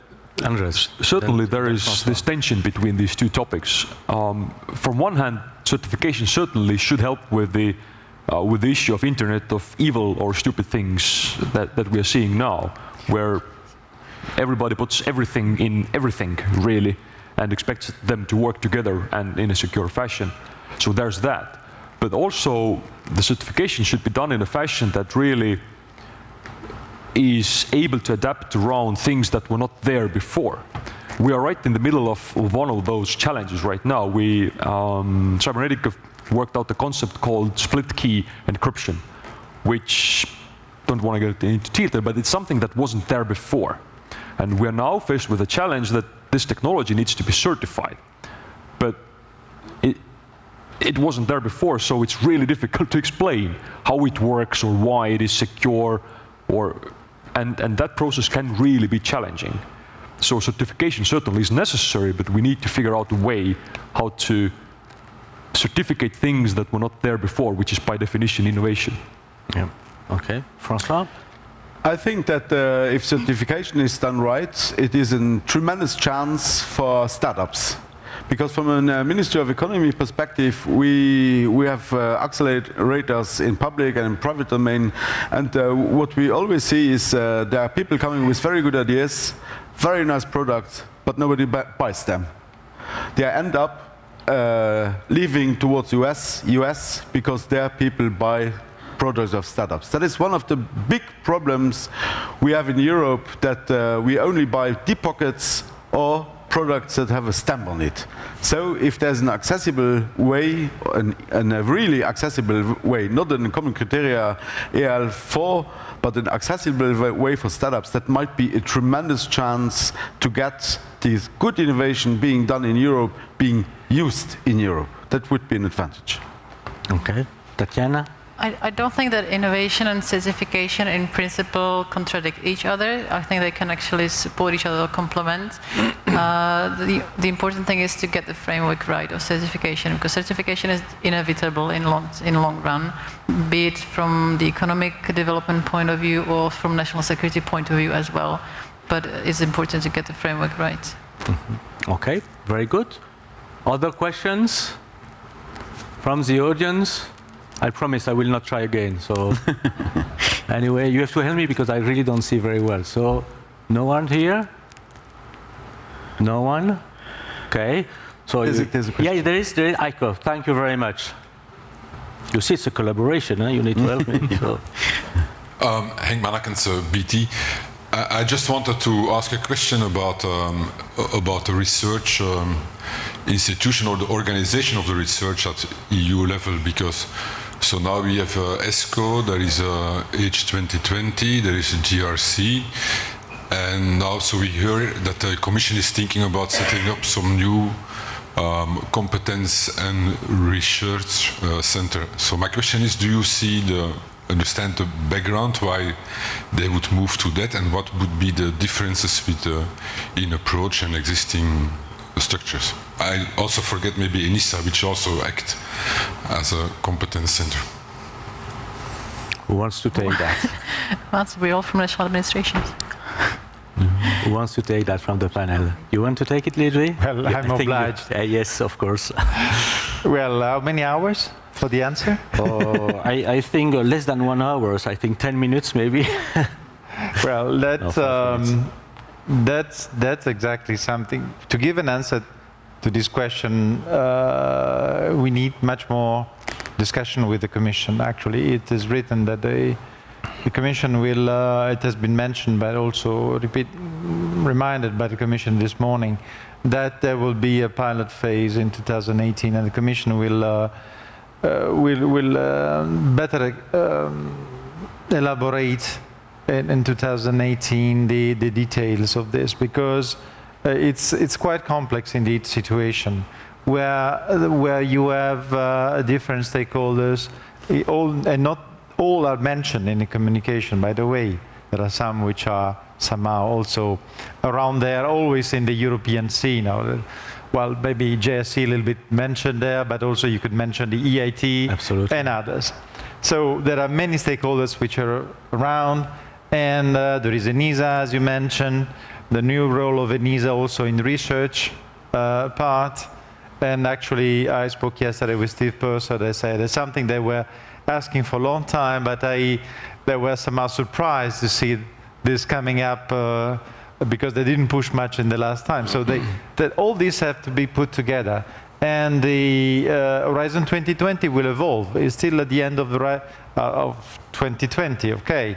And in the frame of Horizon 2020, the PPP has been set up in the frame of Horizon 2020, and EXO has been created to support the PPP, but also it is written that this will evolve with the new Commission, will evolve also with the new, framework program, what we call FP9, but maybe will evolve in something more complex. It's the Commission will study the possibility of set up a joint undertaking that also we discussed from even before the creation of EXO, that we could go to a joint undertaking. But is this really the good instrument or not? This is really something that we are already started a discussion today, and we will go deeper in 2018.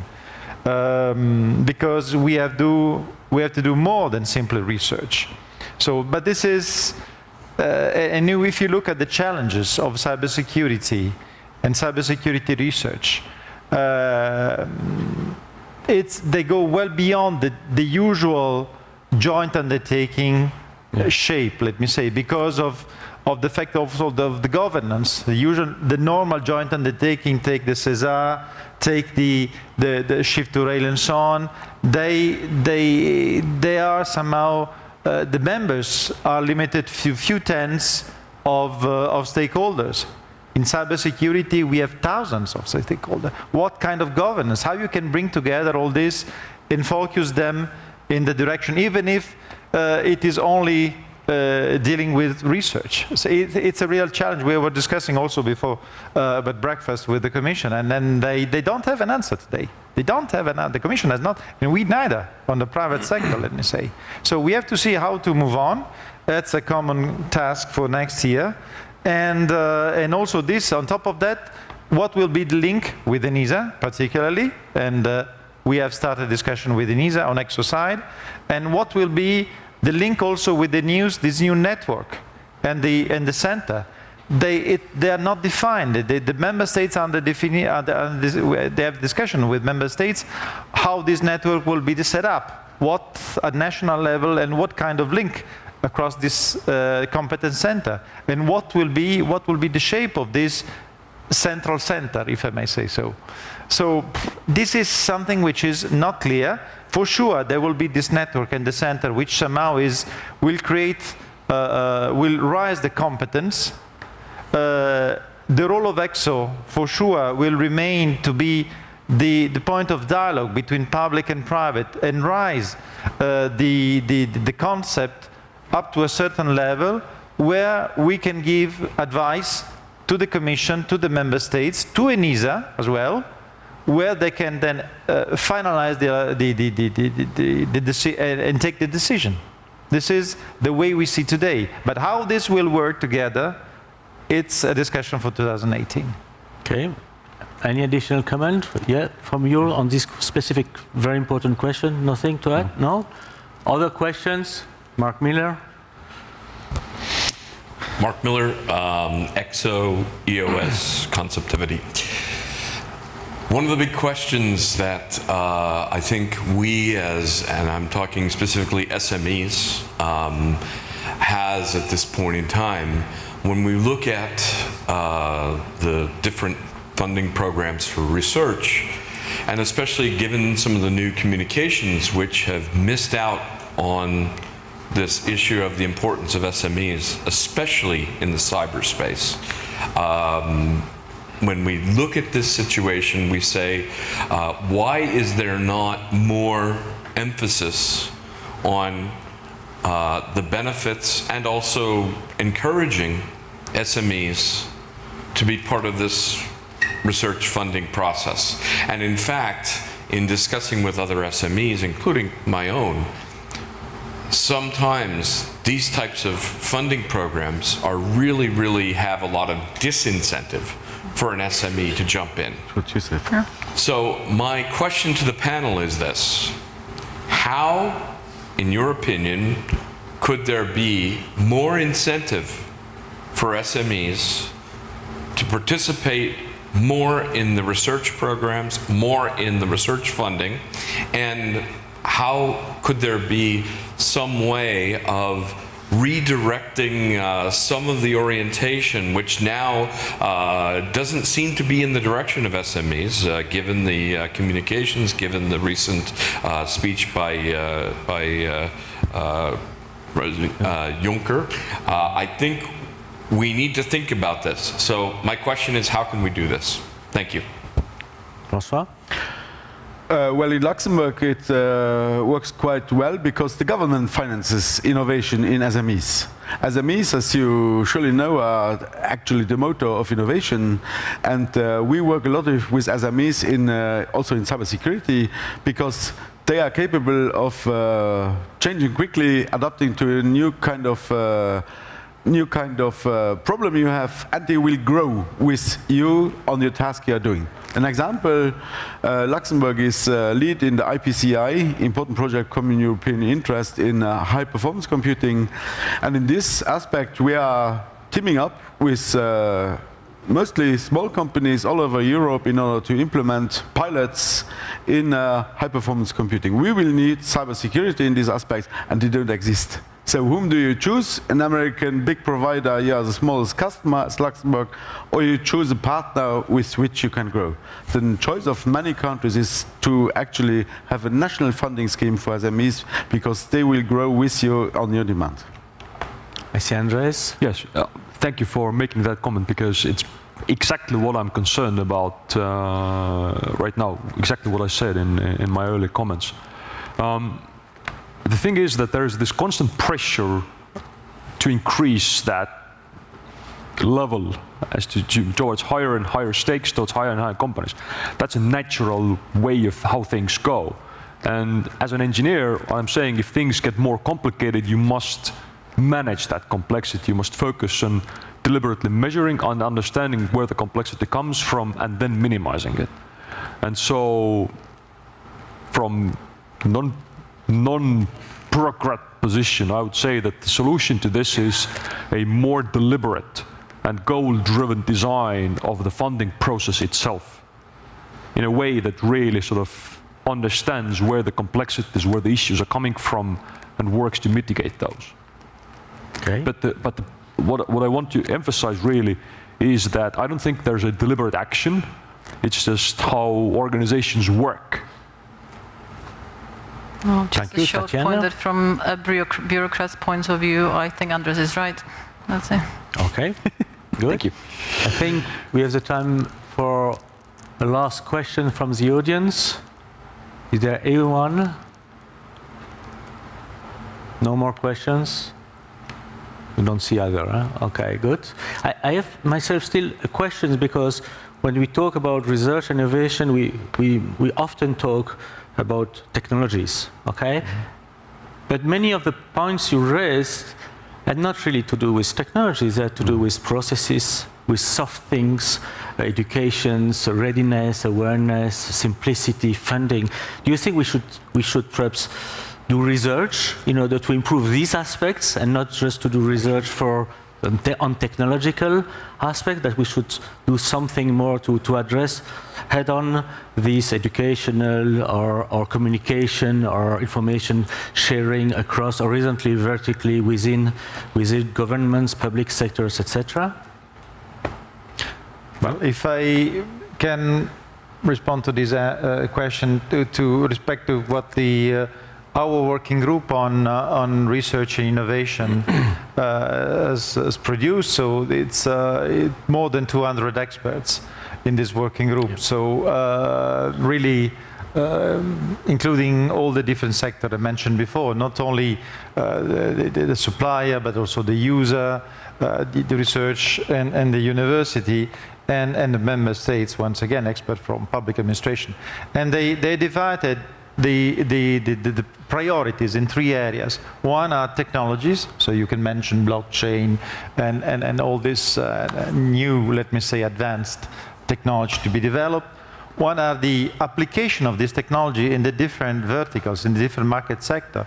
So once again, Industry 4.0, the health, the finance, the energy, the transport, and so on. And then you say, but you need also to develop, to make research for development of the ecosystem. So all, as I said before, what helps you the innovation to be implemented? So you have the standard, you have the training, the cyber ranges, and all what can help this technology and this application to be really, to take place and be developed and used correctly. Okay. This is the point. Very good. If I may, I think it's a good idea actually, for instance, with regard to education, because we could probably research or look into why people make always the same mistakes and what to do about it, how to educate people in cybersecurity, how to alleviate people's fear of technologies for cybersecurity, because often we get, even in public administration, we get, oh, this is cybersecurity, I don't understand it, I don't want to have anything to do with it. So I think kind of social soft research would also be a way. Thank you. Andres? Yeah, I think technology tends to take care of itself. I mean, more technology leads to more technology. People have amazing tools at their disposal, and they will keep on inventing amazing things. So that growth is just going to continue whatever we do about it. Mm-hmm. But our understanding of how that technology interacts with the society, how do we get benefits out of that, what it even means for the society, that area needs a huge amount of effort and really deliberate basic research into how to make things work together. As I just back to the parallel of aerospace, there's an entire area of aerospace research that is only focused on making things safe. It's a basic research, very complicated area. We need that sort of thing in the cyber area as well. Okay, very, very good point, inspiring. Thank you. Last change for questions from the audience? No? Then to close this panel, I'll ask now in turn each panelist with a single word or a very short sentence. If you had to do something now or to change something now with respect to research and innovation, what would it be? I'll start with Luigi. I would come back to what Mark said, that stronger support to SME, not only facilitation and funding. SMEs. François. Use what you have innovated. Okay, Tatiana. Focus and know what you want. Andres. Seek better and more shared questions to answer. Very good. Let me join me in applause for our panelists. Thank you very much.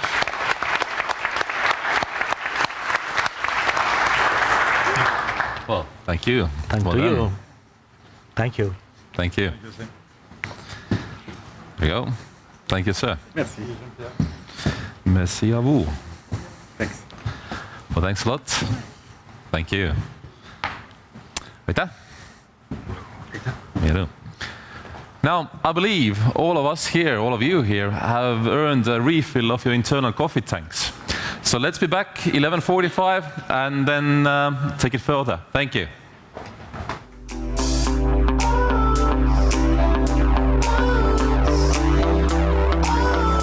Welcome back. Welcome back once more. If you're still outside, you do want to come in because you don't want to miss this. So in the 2 days of speaking of collaboration in cybersecurity, there's still at least one area of collaboration we are yet to talk about. That's how really to bring the civil and military sides of cybersecurity together. We will have a very good panel on this, and to lead this panel and the discussion, we will have on the stage Mr. Erkki Kodar, who's the Undersecretary for Legal and Administrative Affairs in Estonian Ministry of Defense, and his field then also includes then cyber defense in the area. So Erkki, take the panel away. Thank you, Siim. Let's start with the good news. This will be the last panel you will have to endure for the conference. But since it's such a hefty topic, we have decided to double the time that we need actually for it. But on that joke aside, which really fall flat, but Estonians are self-deprecating in their humor, so that's fine. But nevertheless, this is a topic that I think is a good, let's say, end for the conference, because it ties together many different strands that we need to understand within the cybersecurity and cyber defense ecosystem that we have. And as we know, there's a lot of moving parts at the EU at the moment. A lot of new ideas coming from the Commission and what to do in this regard. And for this, we have a very distinguished panel of 4 speakers. So I hope that my job will be made much easier by their interventions. The rules of the road will be simple. I will ask the panel to come up here when I introduce them, but I will only give a short introduction to the topic, and then they will have each 10 minutes to give their viewpoint on the EU civil-military cooperation. So starting with our panelists, we have Mr. Steve Purser, who's the head of Core Operations Department at ENISA. Steve, would you come up, please?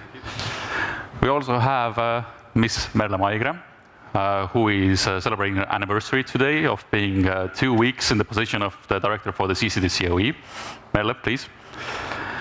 And we have a good friend of ours, Admiral Coustillier, who's, and I have to read this because it's a very lengthy title that he has, General Director for Security Information Communications in charge of digital transformation at the Ministry of Defense of the French Republic.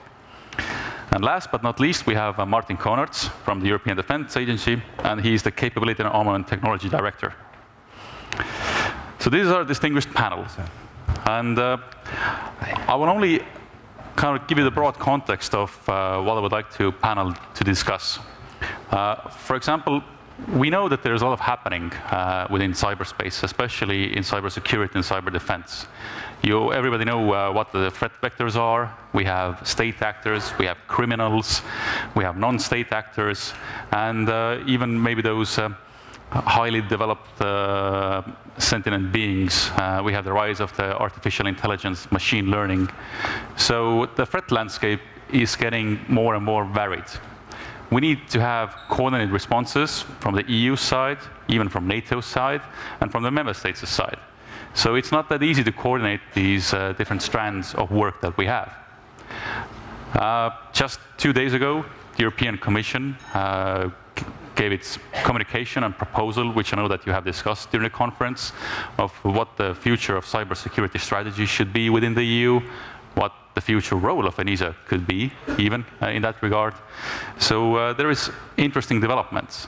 And just last week, we had the European defense ministers here in Tallinn. We had the EU Cyber 2017 exercise, which was the first of its kind for the defense ministers, because for 2 hours, those people in their high political capacity had to solve cyber problems on the strategic level. It's not that easy for them, but I hope we raise their awareness that these are the topics that have strategic effects. Just yesterday, I actually read on the threat landscape thing, one last bit, that what we're actually dealing with is a really difficult problem set, in the sense that if we're talking about network security, the average time before you understand that somebody is in your networks is around 200, 300 days. But the average lifespan of a zero-day exploit in that regard is 6.9 years. So that's from the RAND Corporation, at least. So there's a lot of open holes that we need to patch in our organizations, in the EU, and in NATO as well. So moving on now onto the panel, and I think how we can actually discuss these issues of how to shape and develop the civil-military ecosystem to ensure the better cybersecurity in Europe as a whole. I think we could maybe turn now to the EU side to see how the European Defence Agency and ENISA see those things. Then I would actually give the floor to the Admiral to give a national perspective on different topics. And lastly, but not least, Merle will kind of wrap up how the NATO CCD-COE, their training and exercise portfolio actually fits into this vector, and maybe can actually even get a bridge over the NATO and EU on that side. So Steve and Martin, I want you to address one of the things that in your view, on the EU level of civil military structures and the in place that we have for cybersecurity and cyber defense, do you think that there is enough cooperation, or is it just coexisting? So kind of like give us the overview of what do we actually see in this regard within the EU. Steve, maybe you can start off, please. Okay, so good morning everybody, and of course thank you for inviting us onto this panel. This morning I made a tweet and I said the winds of change are blowing.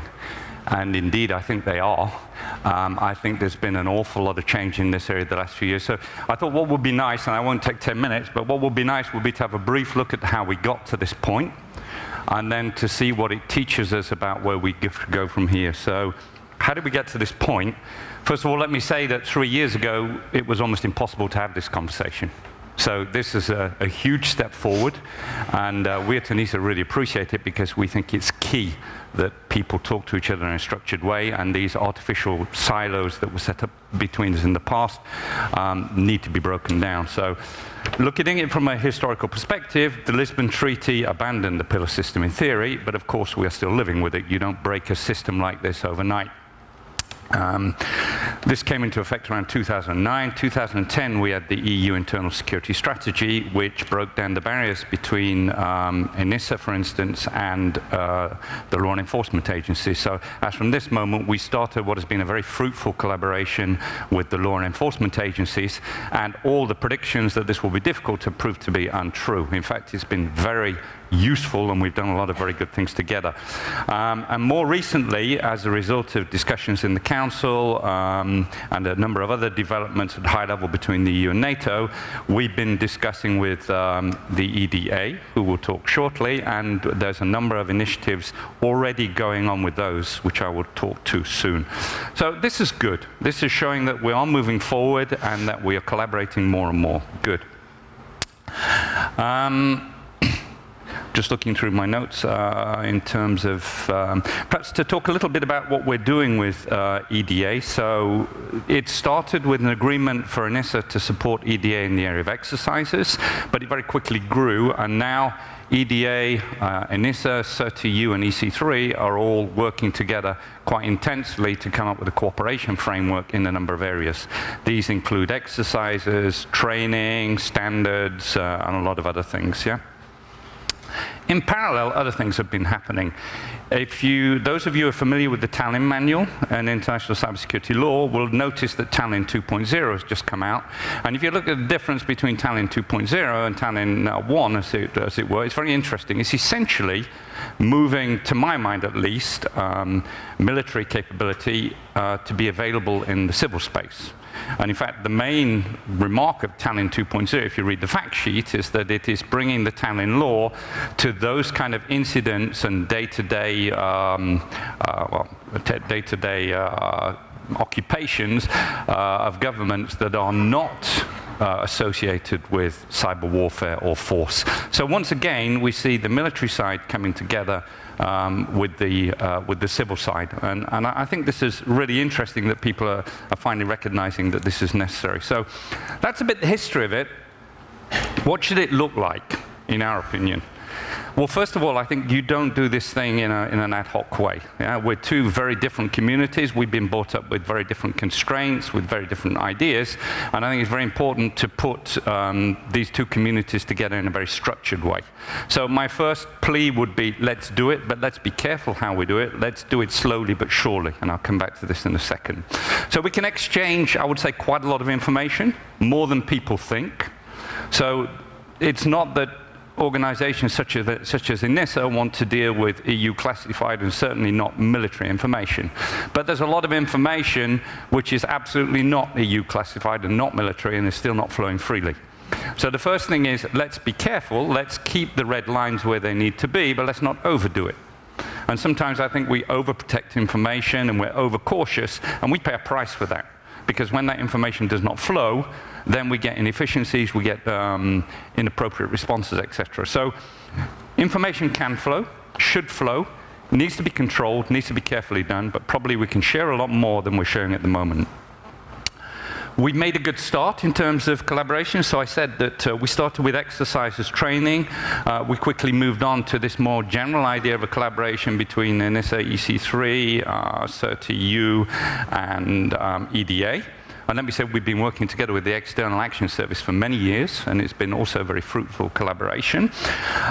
What are the next candidates, in our opinion, from an ENISA perspective? I think we should give more attention to things like standards, certification, risk analysis methods, situational awareness, each of these things is not common to any particular area, right? So it would be crazy, for instance, if in the open market segment we agreed on a set of standards for cybersecurity and the military adopted a totally different set of standards. Of course, they need it for certain circumstances, but when a lot of operations are not under those circumstances, and when you do procurement, etc., you want to have a sensible overlap so that industry does not have to needlessly obey two completely different set of standards. There's definitely room to do things there.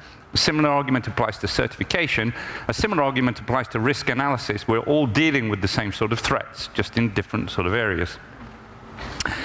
Now, one of the things we need to do together as well is we need to, I would say, take the very good technical analysis that's out there at the moment, and we do it ourselves. We do the Initial Threat Landscape, which is a very technical view of threats and how they're evolving, and I think we need to add a strong geopolitical component and a strong economic component, because these are big drivers of the way that cybersecurity is moving.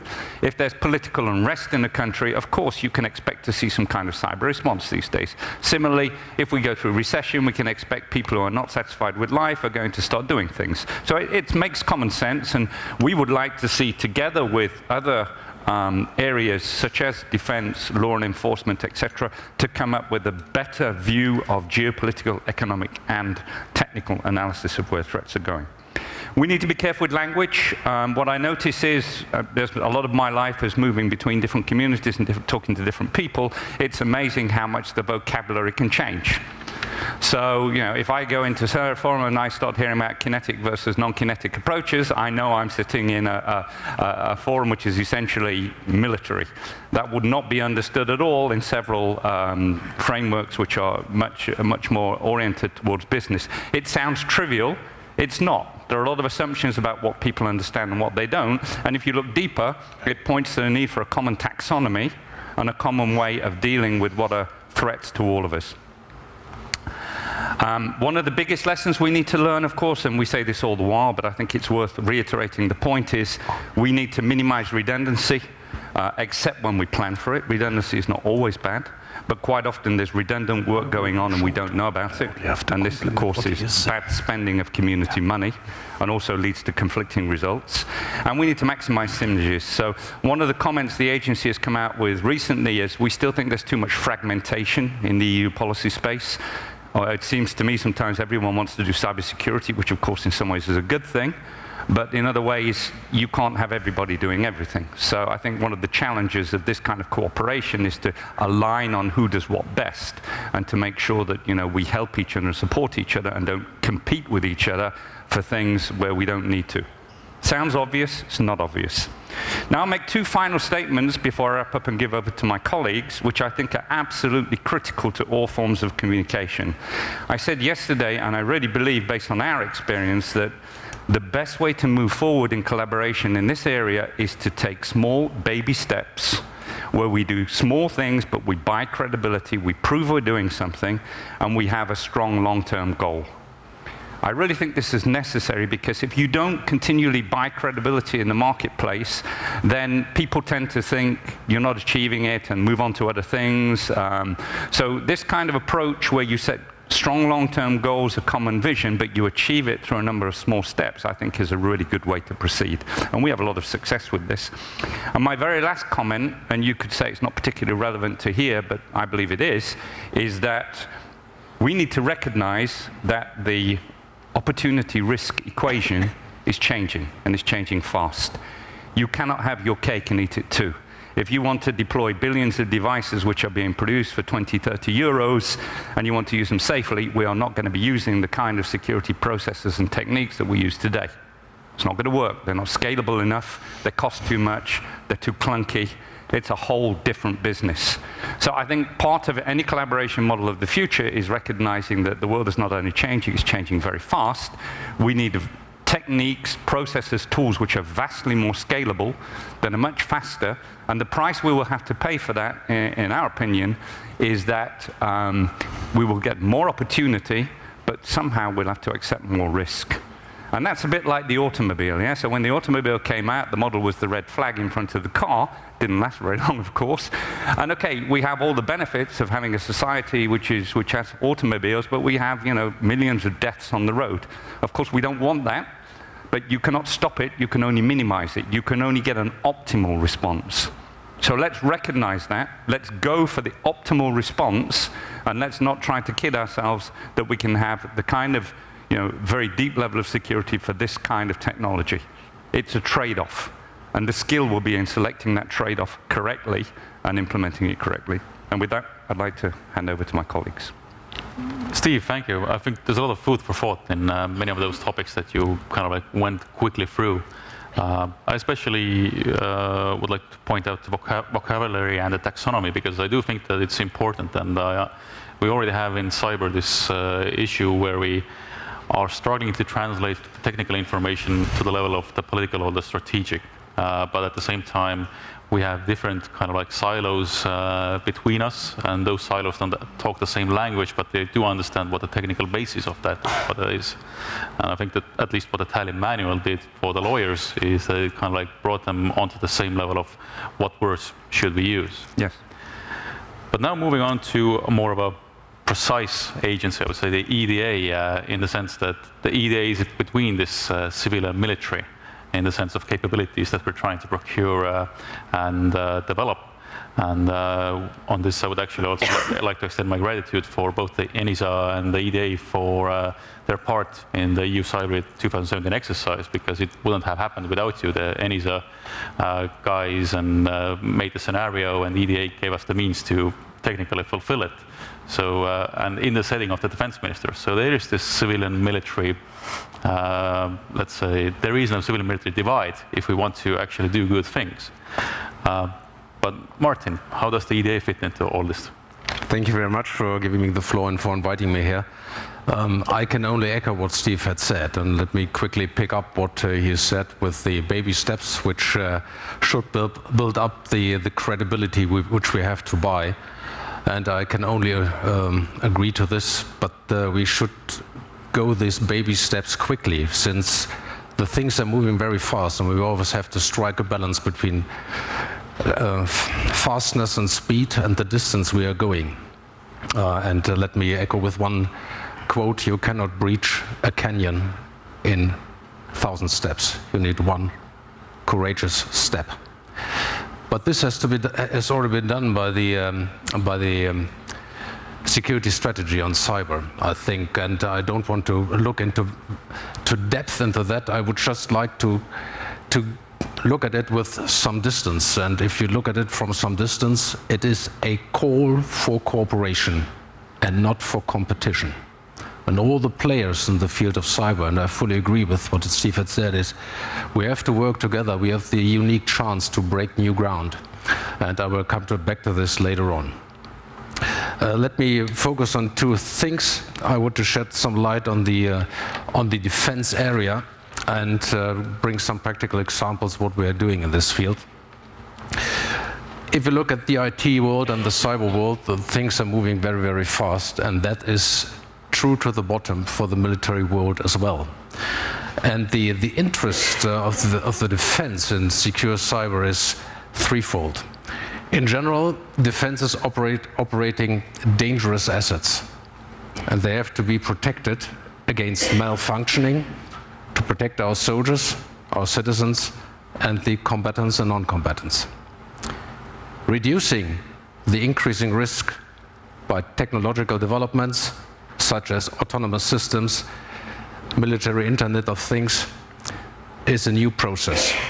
Some nations speak about the digitization of the army, and it is even the case that in some countries, in some member states of the EU, cyber defense becomes a military service in its own right, like the Army, the Air Force, and the Navy. And it's not for nothing. And the third element is we have to achieve information superiority to be able to beat the enemy, which is the ultimate aim of the military.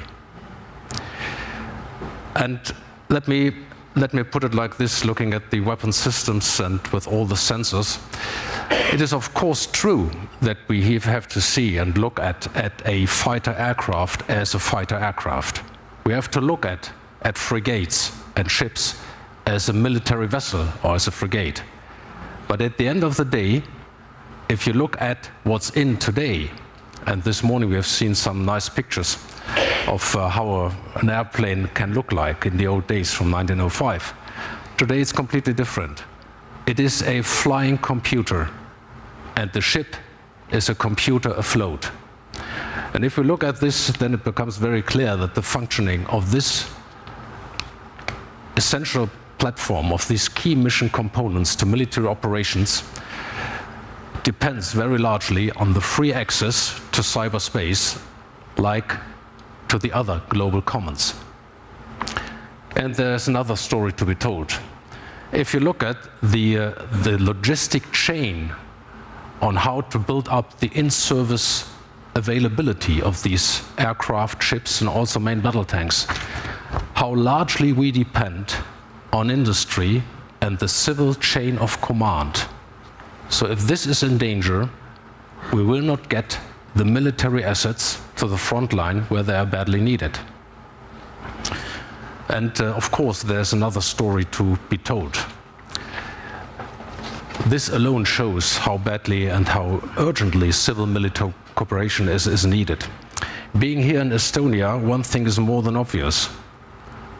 If we have to protect European countries, in what context ever, being it an EU or NATO context, we have to move our forces to the spot where they are needed.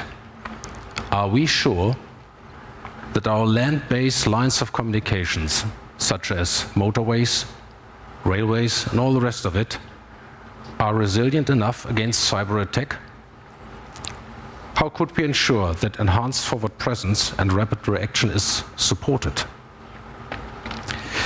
Coming back what has been said this morning by Mr. König, I think he looked at the attack on the telecom servers. The next could not only be a military installation, the next could be the governmental IT infrastructure. Are we sure that our communication infrastructure has enough overlap and enough spares to be replicated when it's needed? I think this is a field to look at, and this brings me to cyber. There's another story to be told, which apart from the technical level, which is involved, what I've said already, is the decision-making level, and not only the common and shared awareness, but some sort of a common mindset, how we look at cyber. One of the most surprising outcomes, in my view, of this exercise was that there is no common view on what has to be perceived as an attack. If you don't have this common view on what is an attack, then hostile action may be perceived as being below the threshold of a political decision. So besides that, you can see that the defense area covers all levels. The political level, as far as awareness and decision-making is concerned, and developing a common set of indication and warnings.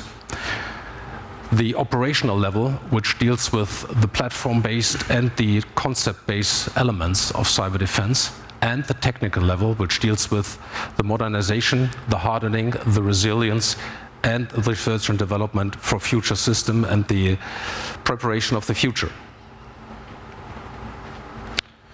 Let me come to some practical examples what we have done for cooperation.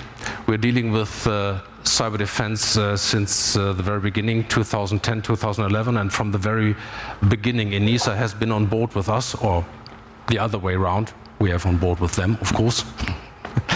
And I would, not to contradict you, but we are not the only ones who are precise. So each in his field of responsibility, of course, are doing very precise things.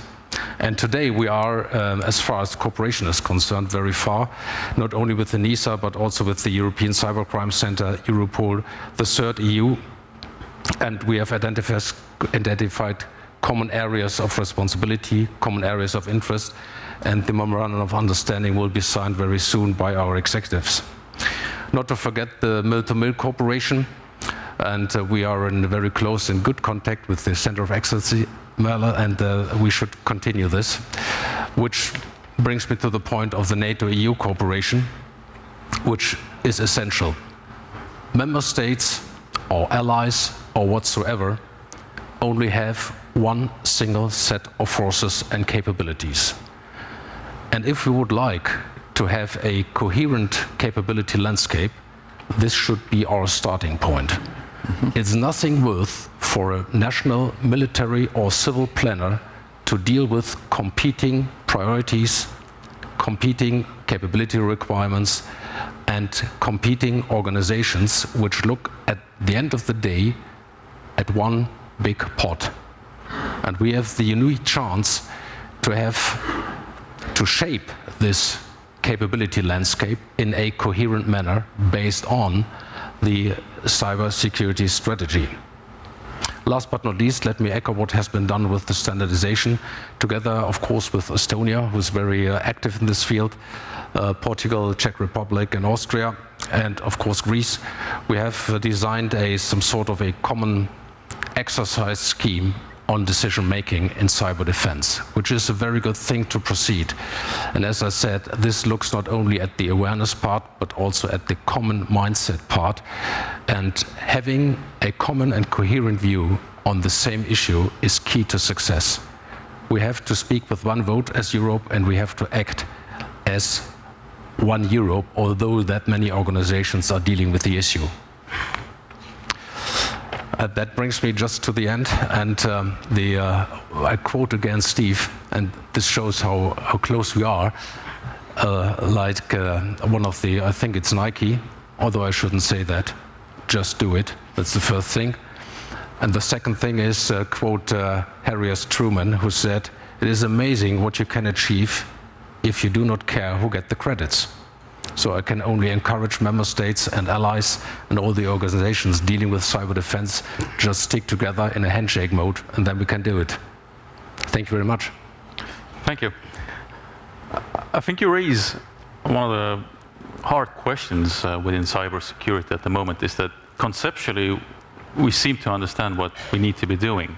We need to actually, on 3 phases, ensure the confidentiality, integrity, and availability of our different systems that we rely on. But at the same time, it's really hard to coordinate all the different actors that we have in this regard. And with the preparation of the exercise for the EU Cyber, I also saw that how much time we needed to divulge to get all the different players in European Union cyberspace and all the different actors on the same page that we can actually do this exercise. It has been a tremendous task in that regard. But moving on now from the EU and institutional perspective, more to a national perspective, and no civil-military ecosystem debate would be fully adequate if we wouldn't have a national perspective in the sense of a military officer on the panel. And I would ask now Admiral Costieri to give his national perspective on how France sees the developments in cybersecurity. I know that you have been very active in engaging the private sector as well. In France, you have a cyber reserve of getting more personnel that we all lack in our organizations. And in the end, what do you actually expect from the EU? And do you think that the new EU strategy will actually deliver in this regard? Okay, thank you very much. First, sorry for my pure French accent. And for me, it is a very great pleasure to be here again in Tallinn, because first time I was gone in Tallinn was at the beginning of 2013. I would like to thank you immediately for doing me the honor to share with you this morning my experience as a French cyber commander during 6 years, and now as the CIS General Director for the Ministry of Defense and in charge of the digital transformation of my Ministry of Defense since the 1st of September. I will share with you the French way to cooperate within your nation, with all parts of your nation.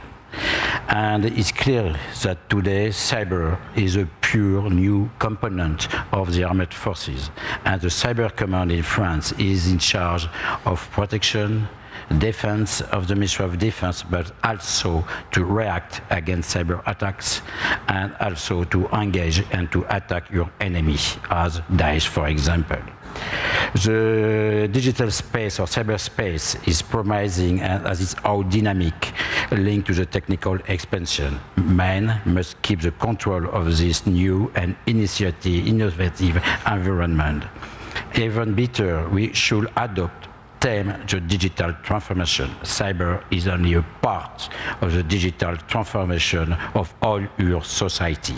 The digital world is a new domain, is a new way, is like for me a little bit as the maritime domain at the beginning of the 18th century.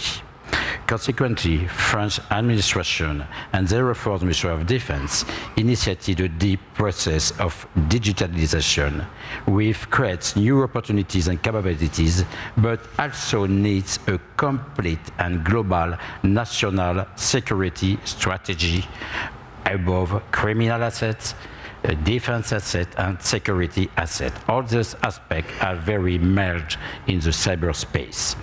In order to keep a full autonomy and a freedom of maneuver in cyberspace, France developed a world doctrine which confirmed existence of a defense and security common approach, and therefore built a strong civil-military ecosystem.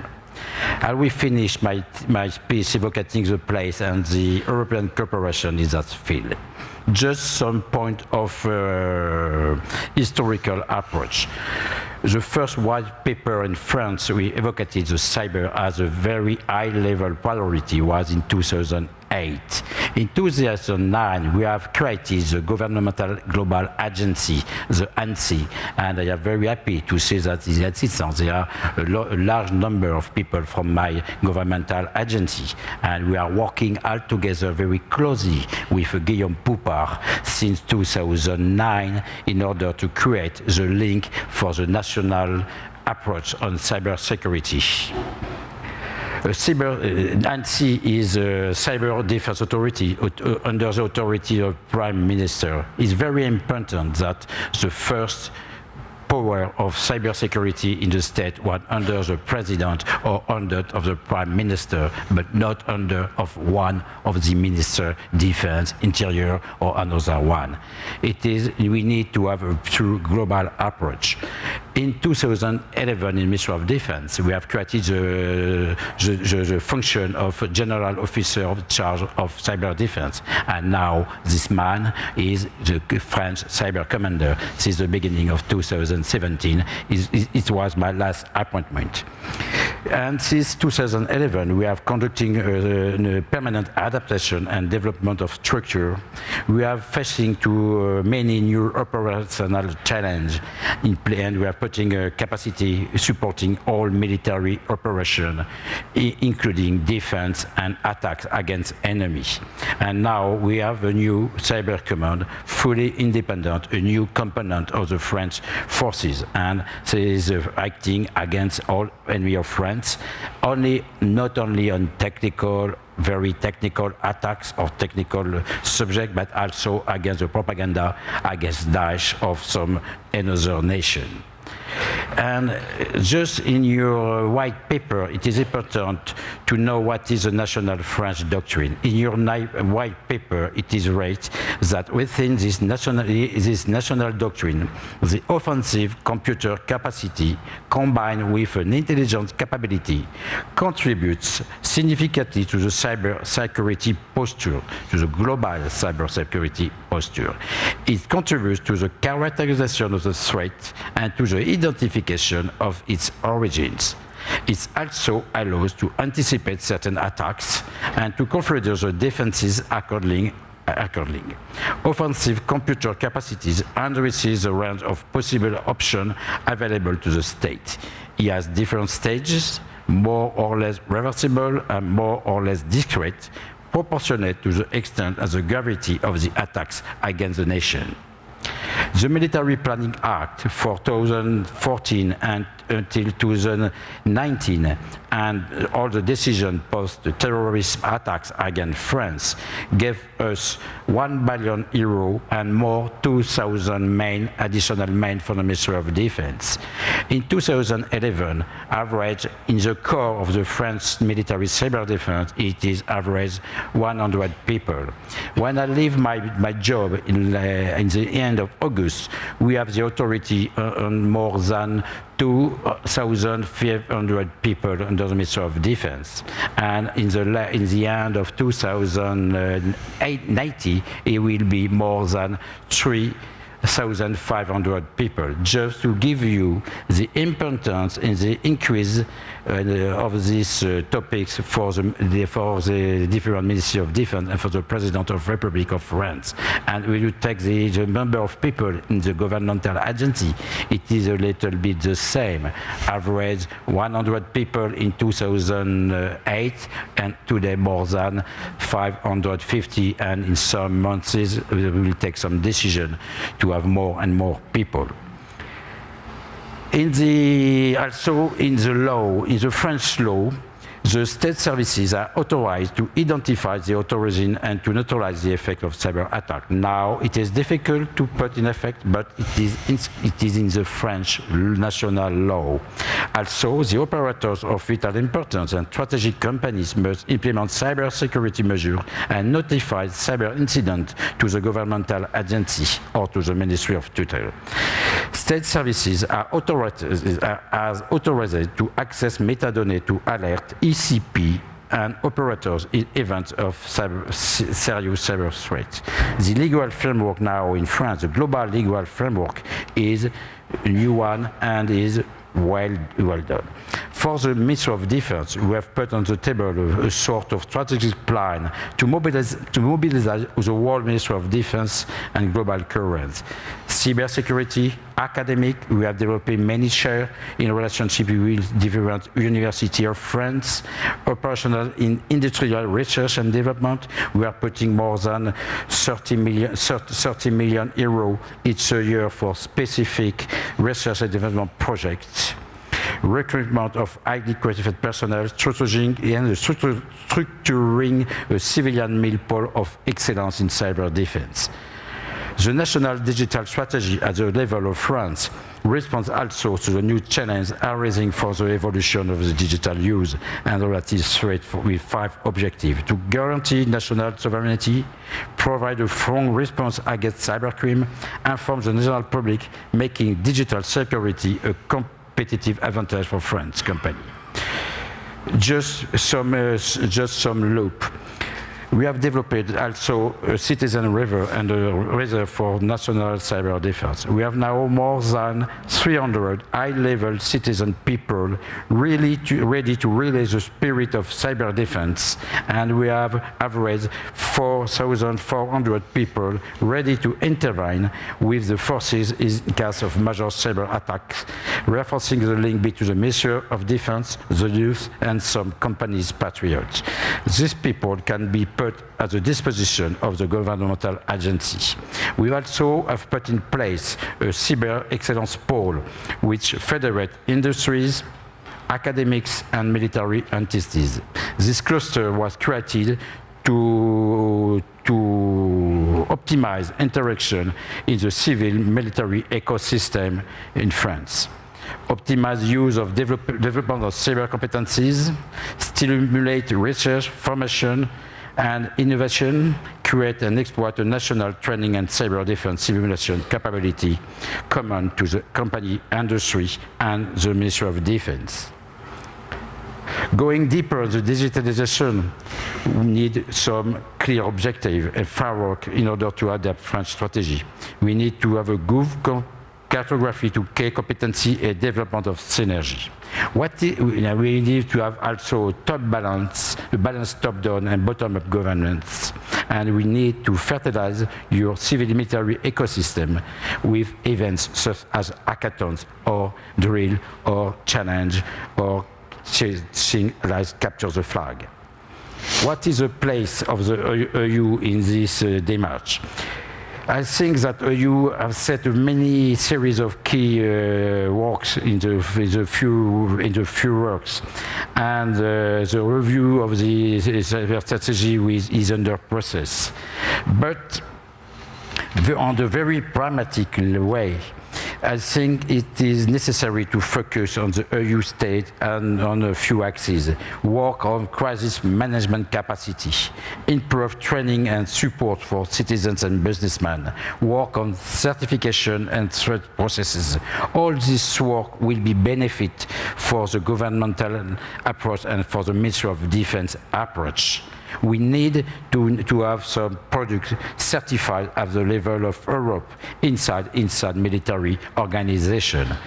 We need to retain the capacity in Europe to integrate systems. We need to have a strong company, operate strong companies, and we need to review all these subjects. The defense of France and Europe must adapt to the current and future challenge of the digital transformation. I am convinced that it is only together that we will retain your strategic autonomy. Thanks. Thank you, Admiral. And I especially would like to emphasize what you already talked about, what the EU has been doing or thinking. I think a lot of those ideas have been proposed by the Commission, but now the real task becomes whether we can move from paper into action. But now finally, last but not least, Merle, I know that the NATO CCD-COE is a training and exercise hub, but there's also avenues there for NATO and EU cooperation. And in your opinion, do you actually even see this civil-military borderline in cybersecurity at your organization? Yes, well, thank you. I'll make 4 points on that. But as an introduction to the topic, I thought about it. I thought about the civil-military ecosystem, what it is. And I remembered my former boss opening another event in this very room a year ago, opening an international cyber conflict conference, something the NATO Center of Excellence organizes a year ago, underlining how the very digital world really has started with military research. President Ilves mentioned how, I mean, think of Alan Turing during the Second World War working on the decrypting Enigma. Or he referred to the origins of web in DARPA, the Defense Advanced Research Project Agency in the US. So it's funny actually how we recognize that like so many technical innovations, the digital world originated in the defense establishment, in the military. But today, when the digital world is increasingly a battlefield, in this battlefield, the defense establishment has become the tail of the dog and not the dog itself. Because although everything we call cyber began with military research, the military side does not really occupy today the minds of all these millions of people who are involved in all things digital. Instead, we are worried about, first and foremost, about civilian and commercial networks. We are worrying about the disruption of vital services due to a cyber incident. We worry about our power grids, hospitals, traffic control systems. We worry about banks and financial markets, credit cards, personal data records. We worry about election results growingly. Serious or large-scale damage to these in the digital age can really have a disastrous consequences to our democracies, we've come to realize, to our economies and to our people. So, to put it more bluntly, some lines of code can just as effectively knock out a power plant as a missile.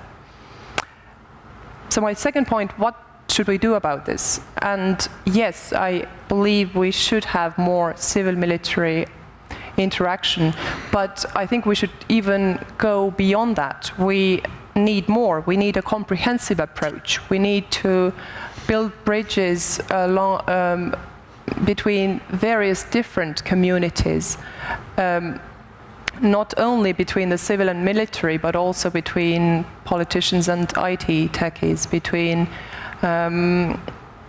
various communities.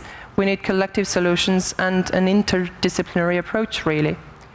For those in this conference who were here at the very beginning yesterday and saw the video taking us back to the 2007 cyber attacks in Estonia,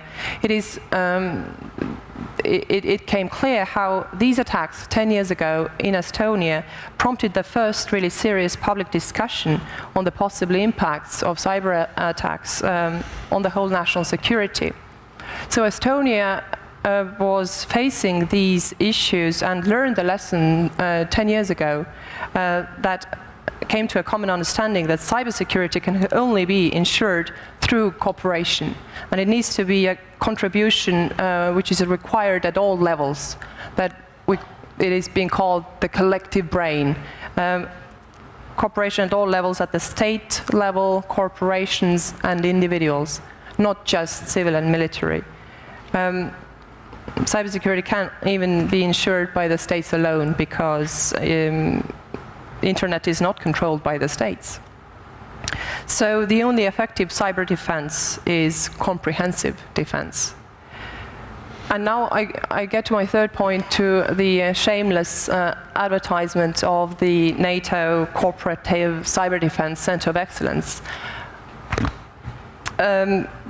It includes 20 NATO and partner nations, and for about 10 years now, I think this place is really unique in building these bridges, in having an interdisciplinary approach to conducting research, training and exercises in its 4 focus areas: technology, strategy, operations and law. Under the same roof, NATO CCD COE unites dedicated technologists from one end, but also international law and policy experts, civilians and military officers. So this center has been building these needed and necessary bridges. It has good examples of civil and military side of things coming together in all 3 of its activities or areas. In research, Tallinn Manual was mentioned. Tallinn Manual 2 indeed is a good way, a good example of international law being applicable and researching the international law in both civil and military spheres and areas. In training, the center is identifying NATO's training needs in cyber and coordinating and facilitating those needs. In exercises, one of the flagship projects that the center has is Locked Shields, the world's biggest live-fire cyber defense exercise that the center organizes. And it really offers a competition ground for both technical experts, but also the policy staffers, legal advisors, and communication teams. So being a comprehensive technical and strategic exercise, so far a very unique experience where countries can test their teams and offers a ground for the political and military experts for coming together.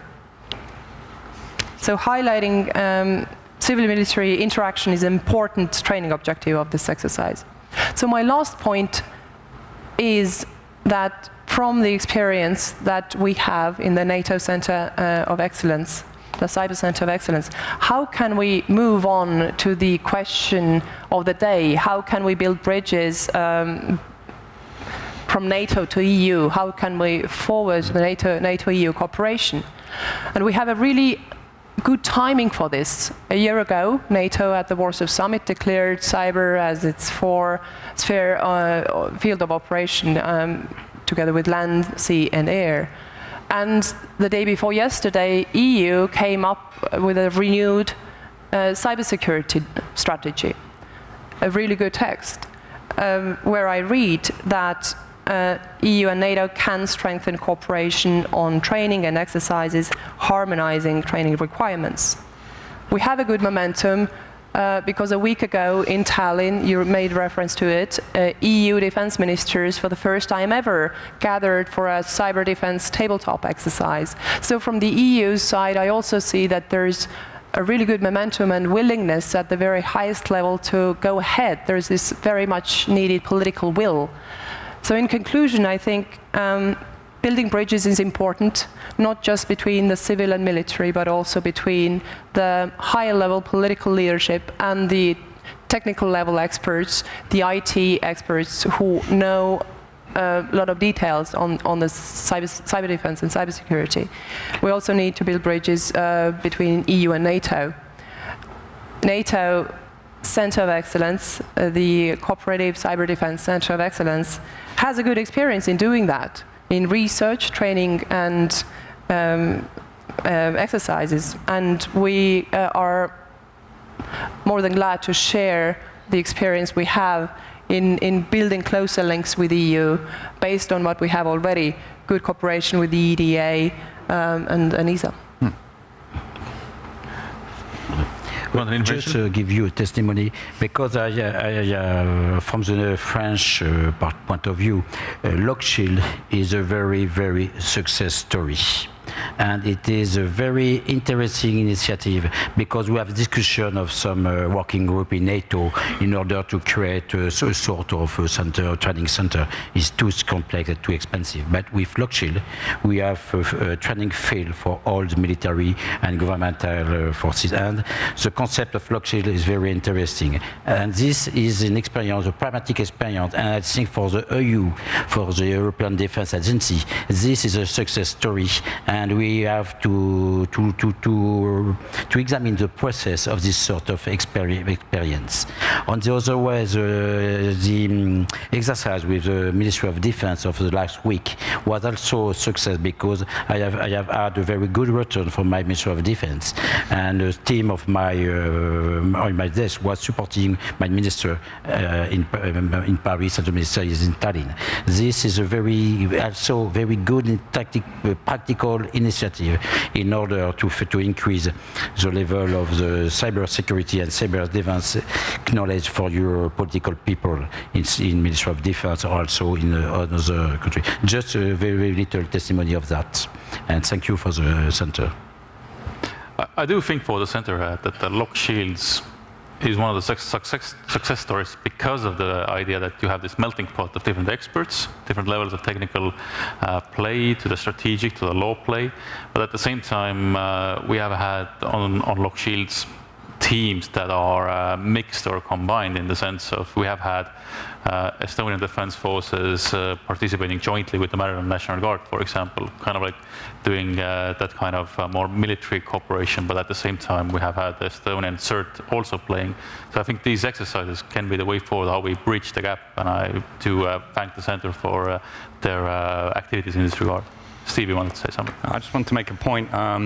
The best exercises are the ones that don't go well. Remember that, huh? Mm-hmm. Because if things go well, that's nice, but you're not learning a lot. When we did the first pan-European exercise, it was terrible. Honestly, we really realized it was, we didn't know who to phone, we didn't know what information. That's now 6-7 years behind us. As you get better, you have to ask yourself, the fact that exercises are going well, are we concentrating on the right things? So I like it when exercises don't go well, because I think we're learning something, and that, of course, is where we need to build competence in the future. Well, that's why they're called exercises. Mm-hmm. Yeah, but we need to pick the right ones. Yep. So continuity is the key in this regard as well. But now I think we have a couple of remarks from the floor that we can accommodate. So any questions from the audience? We have one there, one there. Somebody throw the microphone.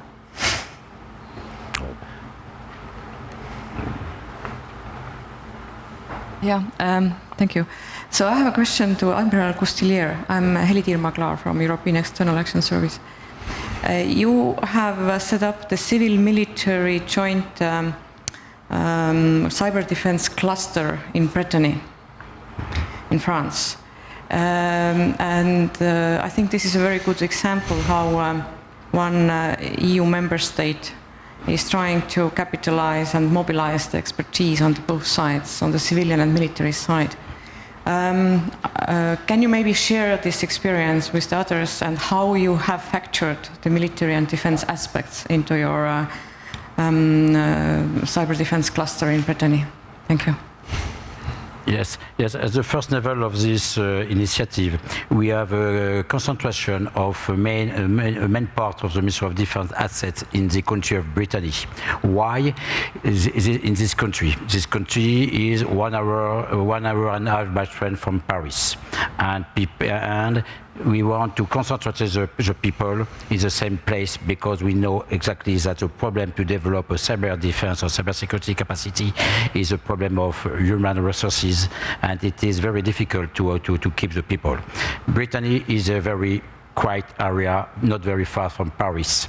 And in Brittany, we have yet the main center for the research and development for the Ministry of Defense, in the place where we are working on new submarine, new aircraft, new armed system. In this place, we have also military school specialized on CIS, and we are putting in this place some operational center for the cyber defense, offensive and defensive. And your Minister of Defense wants that the excellence of the Ministry of Defense, or the research of the Ministry of Defense, was proposed to the nation. We have created an association between Ministry of Defense, the country of Brittany, and some different partners in France. We have all main French companies specialized on cybersecurity, but also Greek companies like La Poste, who is in charge of the mailing, for the mail, like EDF, who is in charge of the power grid, and Orange, who is one of the big operators, and some other of one. We have put company who is a provider of cybersecurity and consumer of cybersecurity. We have put in this association also some main center of research and development, like INRIA, like CNRS. All people are coming from the research and development organization in France, but also we are putting some universities. And all these people are working in some working group. All of this organization are putting some human resources in order to work all together, to share. We are discussing of formation, we are discussing of education, we are discussing of training, we have discussing of need of products, and we are discussing all of this sort of subject. The example of Britain, I would say, is a good idea of how you can actually manage the academia, public sector, and the private sector in a comprehensive way. And so this organization have a legal existence as an association. It is able to have some accord and some memorandum of agreement. They are working with center in Italy. They are creating link with Germany. They are creating link with Estonia, and they are creative link with another country of France, because in France we have a center of excellence on aerospatial industry near Toulouse, and they are linked with Toulouse and with Brittany. This sort is only a framework in order to create link, to create cooperation, and to have some cooperation. It is based on Brittany, but it is open all of society, all industry in France, of all schools. Some schools that are in Paris are members of this Center of Excellence. We had a question from there. That was the first one. And then it is a challenge.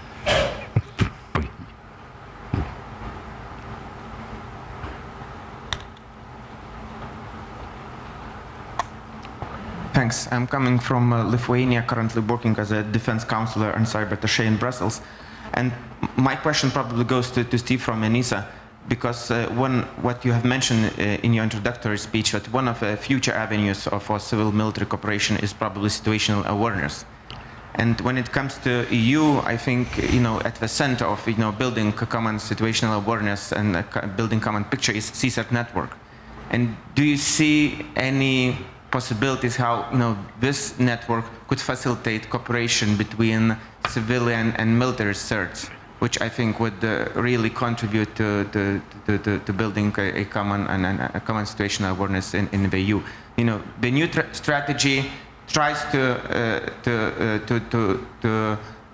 link different communities, and on defense side we see much more progress than in the previous strategy. But I think in this respect the strategy is not going that far. It's something actually we've thought of and we've already debated.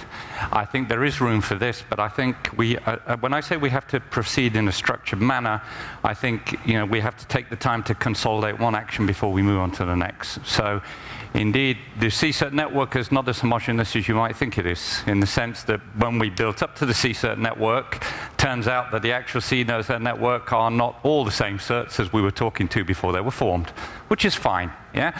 So the CIIP network at the moment, I would say, have come together very quickly as a group. They were already talking to each other. Now they're talking to each other in a well-defined framework. They are moving fast. They've got a clear action plan. They have good working groups, etc. But I would suggest that we want to consolidate this machine and this mechanism and adapt it to purpose, because the other side of the CIIP network, of course, is it's part of the NIS directive. And the NIS directive has very clear goals. Yeah, it's about critical infrastructure and this kind of thing. So I think what you're saying should probably be done by ENISA itself in the background, that we talk to the certs which are more military in origin, that we try and find out their opinions, where they want to go, how they see themselves fitting in, and at some stage in the future we fit the two together. But let me come back to your opening statement. It's very interesting when you talk about awareness, because I think in these kind of conferences we all don't have that much time to discuss. It's usually on specific themes like this, and quite often the awareness, even amongst ourselves as experts, is not deep enough. As we were talking, I was just thinking about a word that hasn't come up in this discussion at all, which is economics, and how much economics actually drives the industry which is producing the tools we use. And this has a huge effect. Yeah? So when you think about something like IoT, which we're all going to be using in one way or other, we all have smartphones. When we go home, we have all these things. These are very cheap devices. And we pay hundreds of thousands of euros in banks to secure things using cryptography. And talking about awareness, there seems to be a feeling at the policy level that cryptography is going to save the day. I don't believe this for 1 minute, because the economics of the thing does not hang together. Yeah, who is going to do all this key management, and who is going to pay for these services to support these devices? So awareness is key. And I think we need to have more structured debates, and we need to go deeper. And the problem is, while this is a fantastic conference and I really appreciate it, and we attack a difficult theme, it seems to me we need to get together, we need to spend 1 or 2 days and really drill these things down and stop talking at this level and start talking at this level. So to summarize, let's make sure we are aware before we start teaching other people how to be aware. And I think I have a lot to learn. And indeed, I'm learning a lot from my colleagues even as we talk. And maybe this thing, maybe they didn't think about. So let's do it in steps. But I do agree with your observation, and we will try and get there slowly. So one last question over there. Yes, thank you very much. Mats Nilsson from Ericsson. I very much appreciate the presentations here, and how you have emphasized the civilian and military aspects, and actually it's all sort of boils down to the same technology. And also, as the Admiral just mentioned, that well, the technology houses, operators, etc., are all sort of in on this together. It's the same network, it's the same technology in all these applications. Of course, you can do specific things in certain parts of it and harden other parts more and have strong encryptions in certain areas and so on and so forth. But it all boils down to the same thing. It's the same dependencies and so on and so forth. The same critical infrastructure, whether it's used for civilian, whether it's needed for defense, and irrespective of what threats we are engaging. And so therefore I fully support the approach you talk about here about, say, civilian-military collaboration. My question to the panel would then be, how can you, say, separate the different roles in these aspects?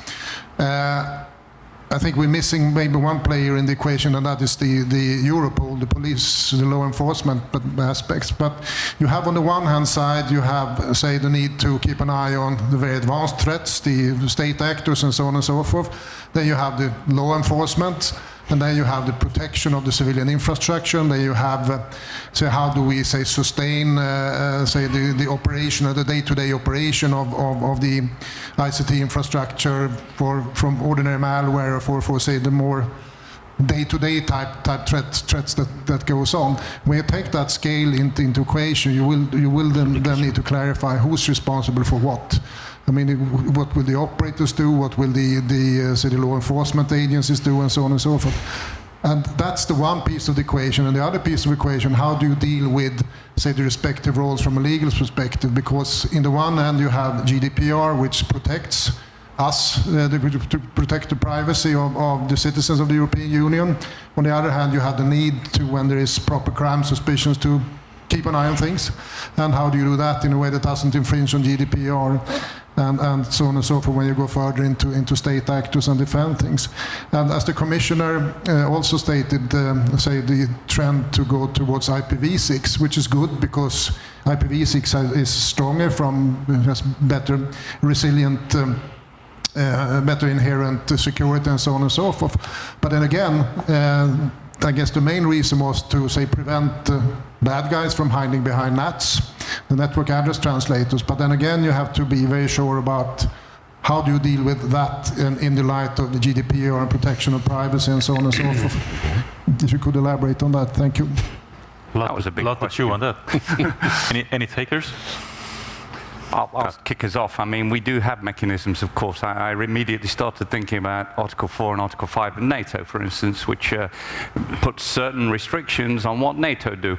Within our space, you know, we differentiate very strongly already in law between what the legal people can do and what the civil people can do. So there is a framework there, and we shouldn't forget that. The problem, of course, is, and I think this is what you're alluding to, that framework is being blurred. Take the example of lawful interception. Lawful interception is very interesting because, of course, it's a concept that grew up when we were all using telephones and old-fashioned devices, and now all of a sudden we're using these new sexy things which are not at all the same sort of instruments, and they introduce whole new problems. So we talk about, you know, should we introduce weaknesses in cryptography, and we have very complex debates. I would say several things. First of all, I think the existing framework is quite good, and we should not try and revolutionize it. Let's build on it. That's the first thing. Secondly, I think we should realize that there are blurred areas and they will stay blurred. But I think this is where the awareness comes back into it again. Before you attempt to resolve a problem, let's make sure we understand it. And some of these areas I'm not sure we understand. Yeah? So let's take the time to have the discussions at the right level of abstraction, and that's definitely a level lower. Then we can start. And in civil-military cooperation, I think we're just at that interface. In other areas, we are more advanced. But certainly, ANISA would not like to do anything before making sure that, you know, our partners were absolutely 100% happy with the way we want to move. So first understanding and then act. And some of these things, it's back to what I said in my talk at the beginning, you cannot have your cake and eat it too. Some of these things are paradoxes, they are contradictions, and we will not resolve them. We'll just get the best trade-off. So back to this economics things, you know, if you want to have all this sexy stuff which is costing small amounts of money, pay the price for it, but don't expect and don't pass the message to the decision makers that we can secure this kind of stuff to the same extent we could secure the old-fashioned mainframe. Clearly it's not true. So perhaps not a very encouraging message. And the last one, perhaps just privacy very quickly here as well. We'll make one comment on this. I'm quite outspoken on this. The debate in the privacy area up till now has been very legal. And this is a good thing, and it remains legal. But you need a practical framework to interpret it. And without that, it's going to be very difficult. Yeah? So it shouldn't be that for everything we go back to the courts for resolution. Let's learn from the way we've done things in the past. We have security frameworks which work well, and they give protection to a certain extent against prosecution, or they allow for lower insurance premiums, etc. Let's move into a pragmatic world where we can have clear guidelines for everyone about what needs to be done, and some kind of metric for measuring it, I would say. From the level of the Center of Excellence, the NATO Cyber Center of Excellence, there are things that we do well. We conducting research on strategic and international law area, plugging in our technical experts who are which enables us to have an interdisciplinary approach at things. We offer courses, mostly technical, but also support NATO in organizing cyber defense exercises, and the locked shields was mentioned.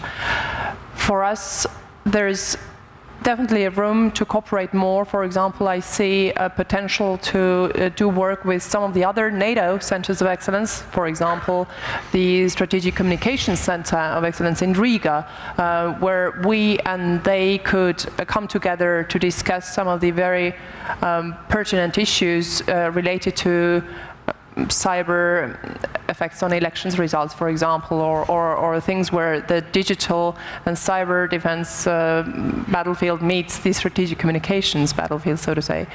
But with the EU, what I see relevant for our Center of Excellence is the launch of network of excellence centers and a European Cybersecurity Research and Competence Center with a new renewed EU cyber strategy. We remain open to cooperation. I think it makes sense for us to share our experience and see where we can plug in there. Martin, Admiral, you want to chip in something? Just a little point on the legal framework. I think it is interesting to have a good difference also between the framework of intelligence services in cyberspace and the framework of cybersecurity services. In France, we have done a clear choice to separate the agency. Governmental agency is not part of intelligence agency, and the legal framework and the people are very different. Also, we have link, sure, but it's not the same. I think that is very important for the protection of the citizen to have a clear distinction. It's not the case in every country in Europe, for example. Yeah, in my view, the legal and organizational framework is there. It's just now into the ugly details to implement. It's nothing worse than having new structures, having new institutions, organizations. We should not confuse motion with progress. And we should not build up hollow structures. At the end of the day, the framework is there, and now the players on the playground have to find their way around via MOUs, who is doing what. At the end of the day, and this is my plea, we should be clear what is the impact which we would like to be achieved. And for this purpose, and I can only again echo Steve, we have to be clear where we are, where the gap is, and understand each other's roles, and then we try to move forward. But I think as far as strategic and legal and organizational frameworks are concerned, the basis is there. Let's start from there. Thank you. Okay, to wrap up, now Siim will actually be between you and your lunch, but I think what we got out of this session, at least, was the understanding that there's no civil-military ecosystems. There's only the ecosystem, the digital one that we actually, or the cyber one that we inhabit. There are many procedures, mechanisms already in place how we can get better. We have different exercises that give us more knowledge and understanding of how to move forward, even between the EU and NATO, I would say. And this year we have already, not on the cyber level at least, but on a more strategic level, the parallel coordinated exercises between NATO and EU as well. And I think this might one day move into the cyber field as well. We talked about understanding the environment and the situations and the roles that we have, but never stopping thinking about those roles. We understand that this environment is fast-moving, fast-paced, but I would echo David Sterling, who was one of the first officers to set up the Special Air Services in the UK, whose only training mantra was never start running, because when you start running, you stop thinking. So let's not stop thinking, but also let's move fast. Thank you.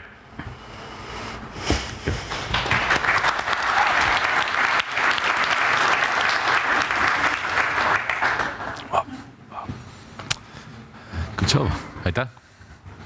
Nii. Merci beaucoup. Thank you. Thank you, Martin. Thank you very much. Small gifts. Can't you make you leave without that? Thank you. And which way do these go? You already had one of these, but yeah, you know, in there. Cheers, Steve. Okay. Oh, which way does it go? Wait a second. Thank you very much. Thank you. This is now yours. Oh, thank you. Thank you. Thank you very much. Aitäh sulle. Okay, now I can relax. I'll make you leave the stage now.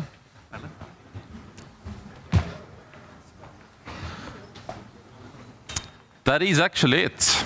I think you have been brave to survive all of this. At the very least, what we have achieved over this 1.5 days, I believe that at the very least we have reiterated and reconfirmed some of the truth to each other And that's perhaps is not that small of a thing in a sort of post-truth time and age. For example, that yes, cybersecurity is so central to all the digitalization happening, and we can't have a digital single market without it. Or the other thing that cybersecurity really is a team sport, and there's a lot of willingness to actually collaborate on all these different ways and forms that we have to collaborate in. Now,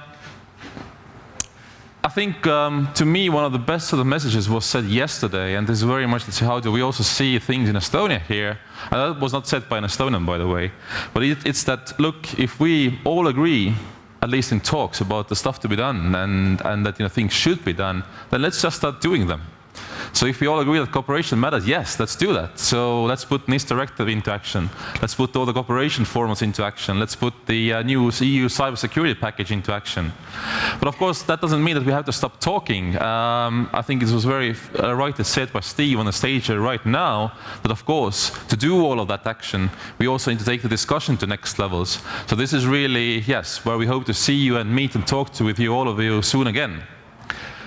Before I let you go, I'll say just a few thank yous, if you bear with me. So first of all, of course, to all the speakers and panelists who have been on the stage, who have really, let's say, made these days come alive and the discussion go forward.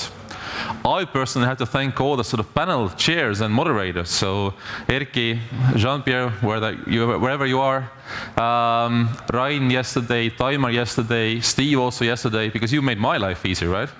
Sharing all of these sort of good depth discussions. Secondly, thanks to the team in Estonian Information System Authority and my own ministry for really putting the program together in the first place, and of course the production team to really putting it on a stage. And the last thank yous are to all of you for being with us, and especially those who come from abroad for taking the trip. We were very warmly complimented by Simon on the stage, we as Estonia, in terms of the hospitality. Well, we do it for a very selfish reason. We wanted to come back and keep coming back. So I hope it's been useful for a few days for you. We do hope to see you in Estonia again, but the more we exactly want to work, and we want to make sure that all of us work together for the common digital security. So let's make the most of Estonian presidency in this regard. The next president is to come, Bulgaria, Austria, and yes, make EU a cyber safe place. Thank you. Enjoy your lunch and the continued discussion outside, and see you soon. Bye.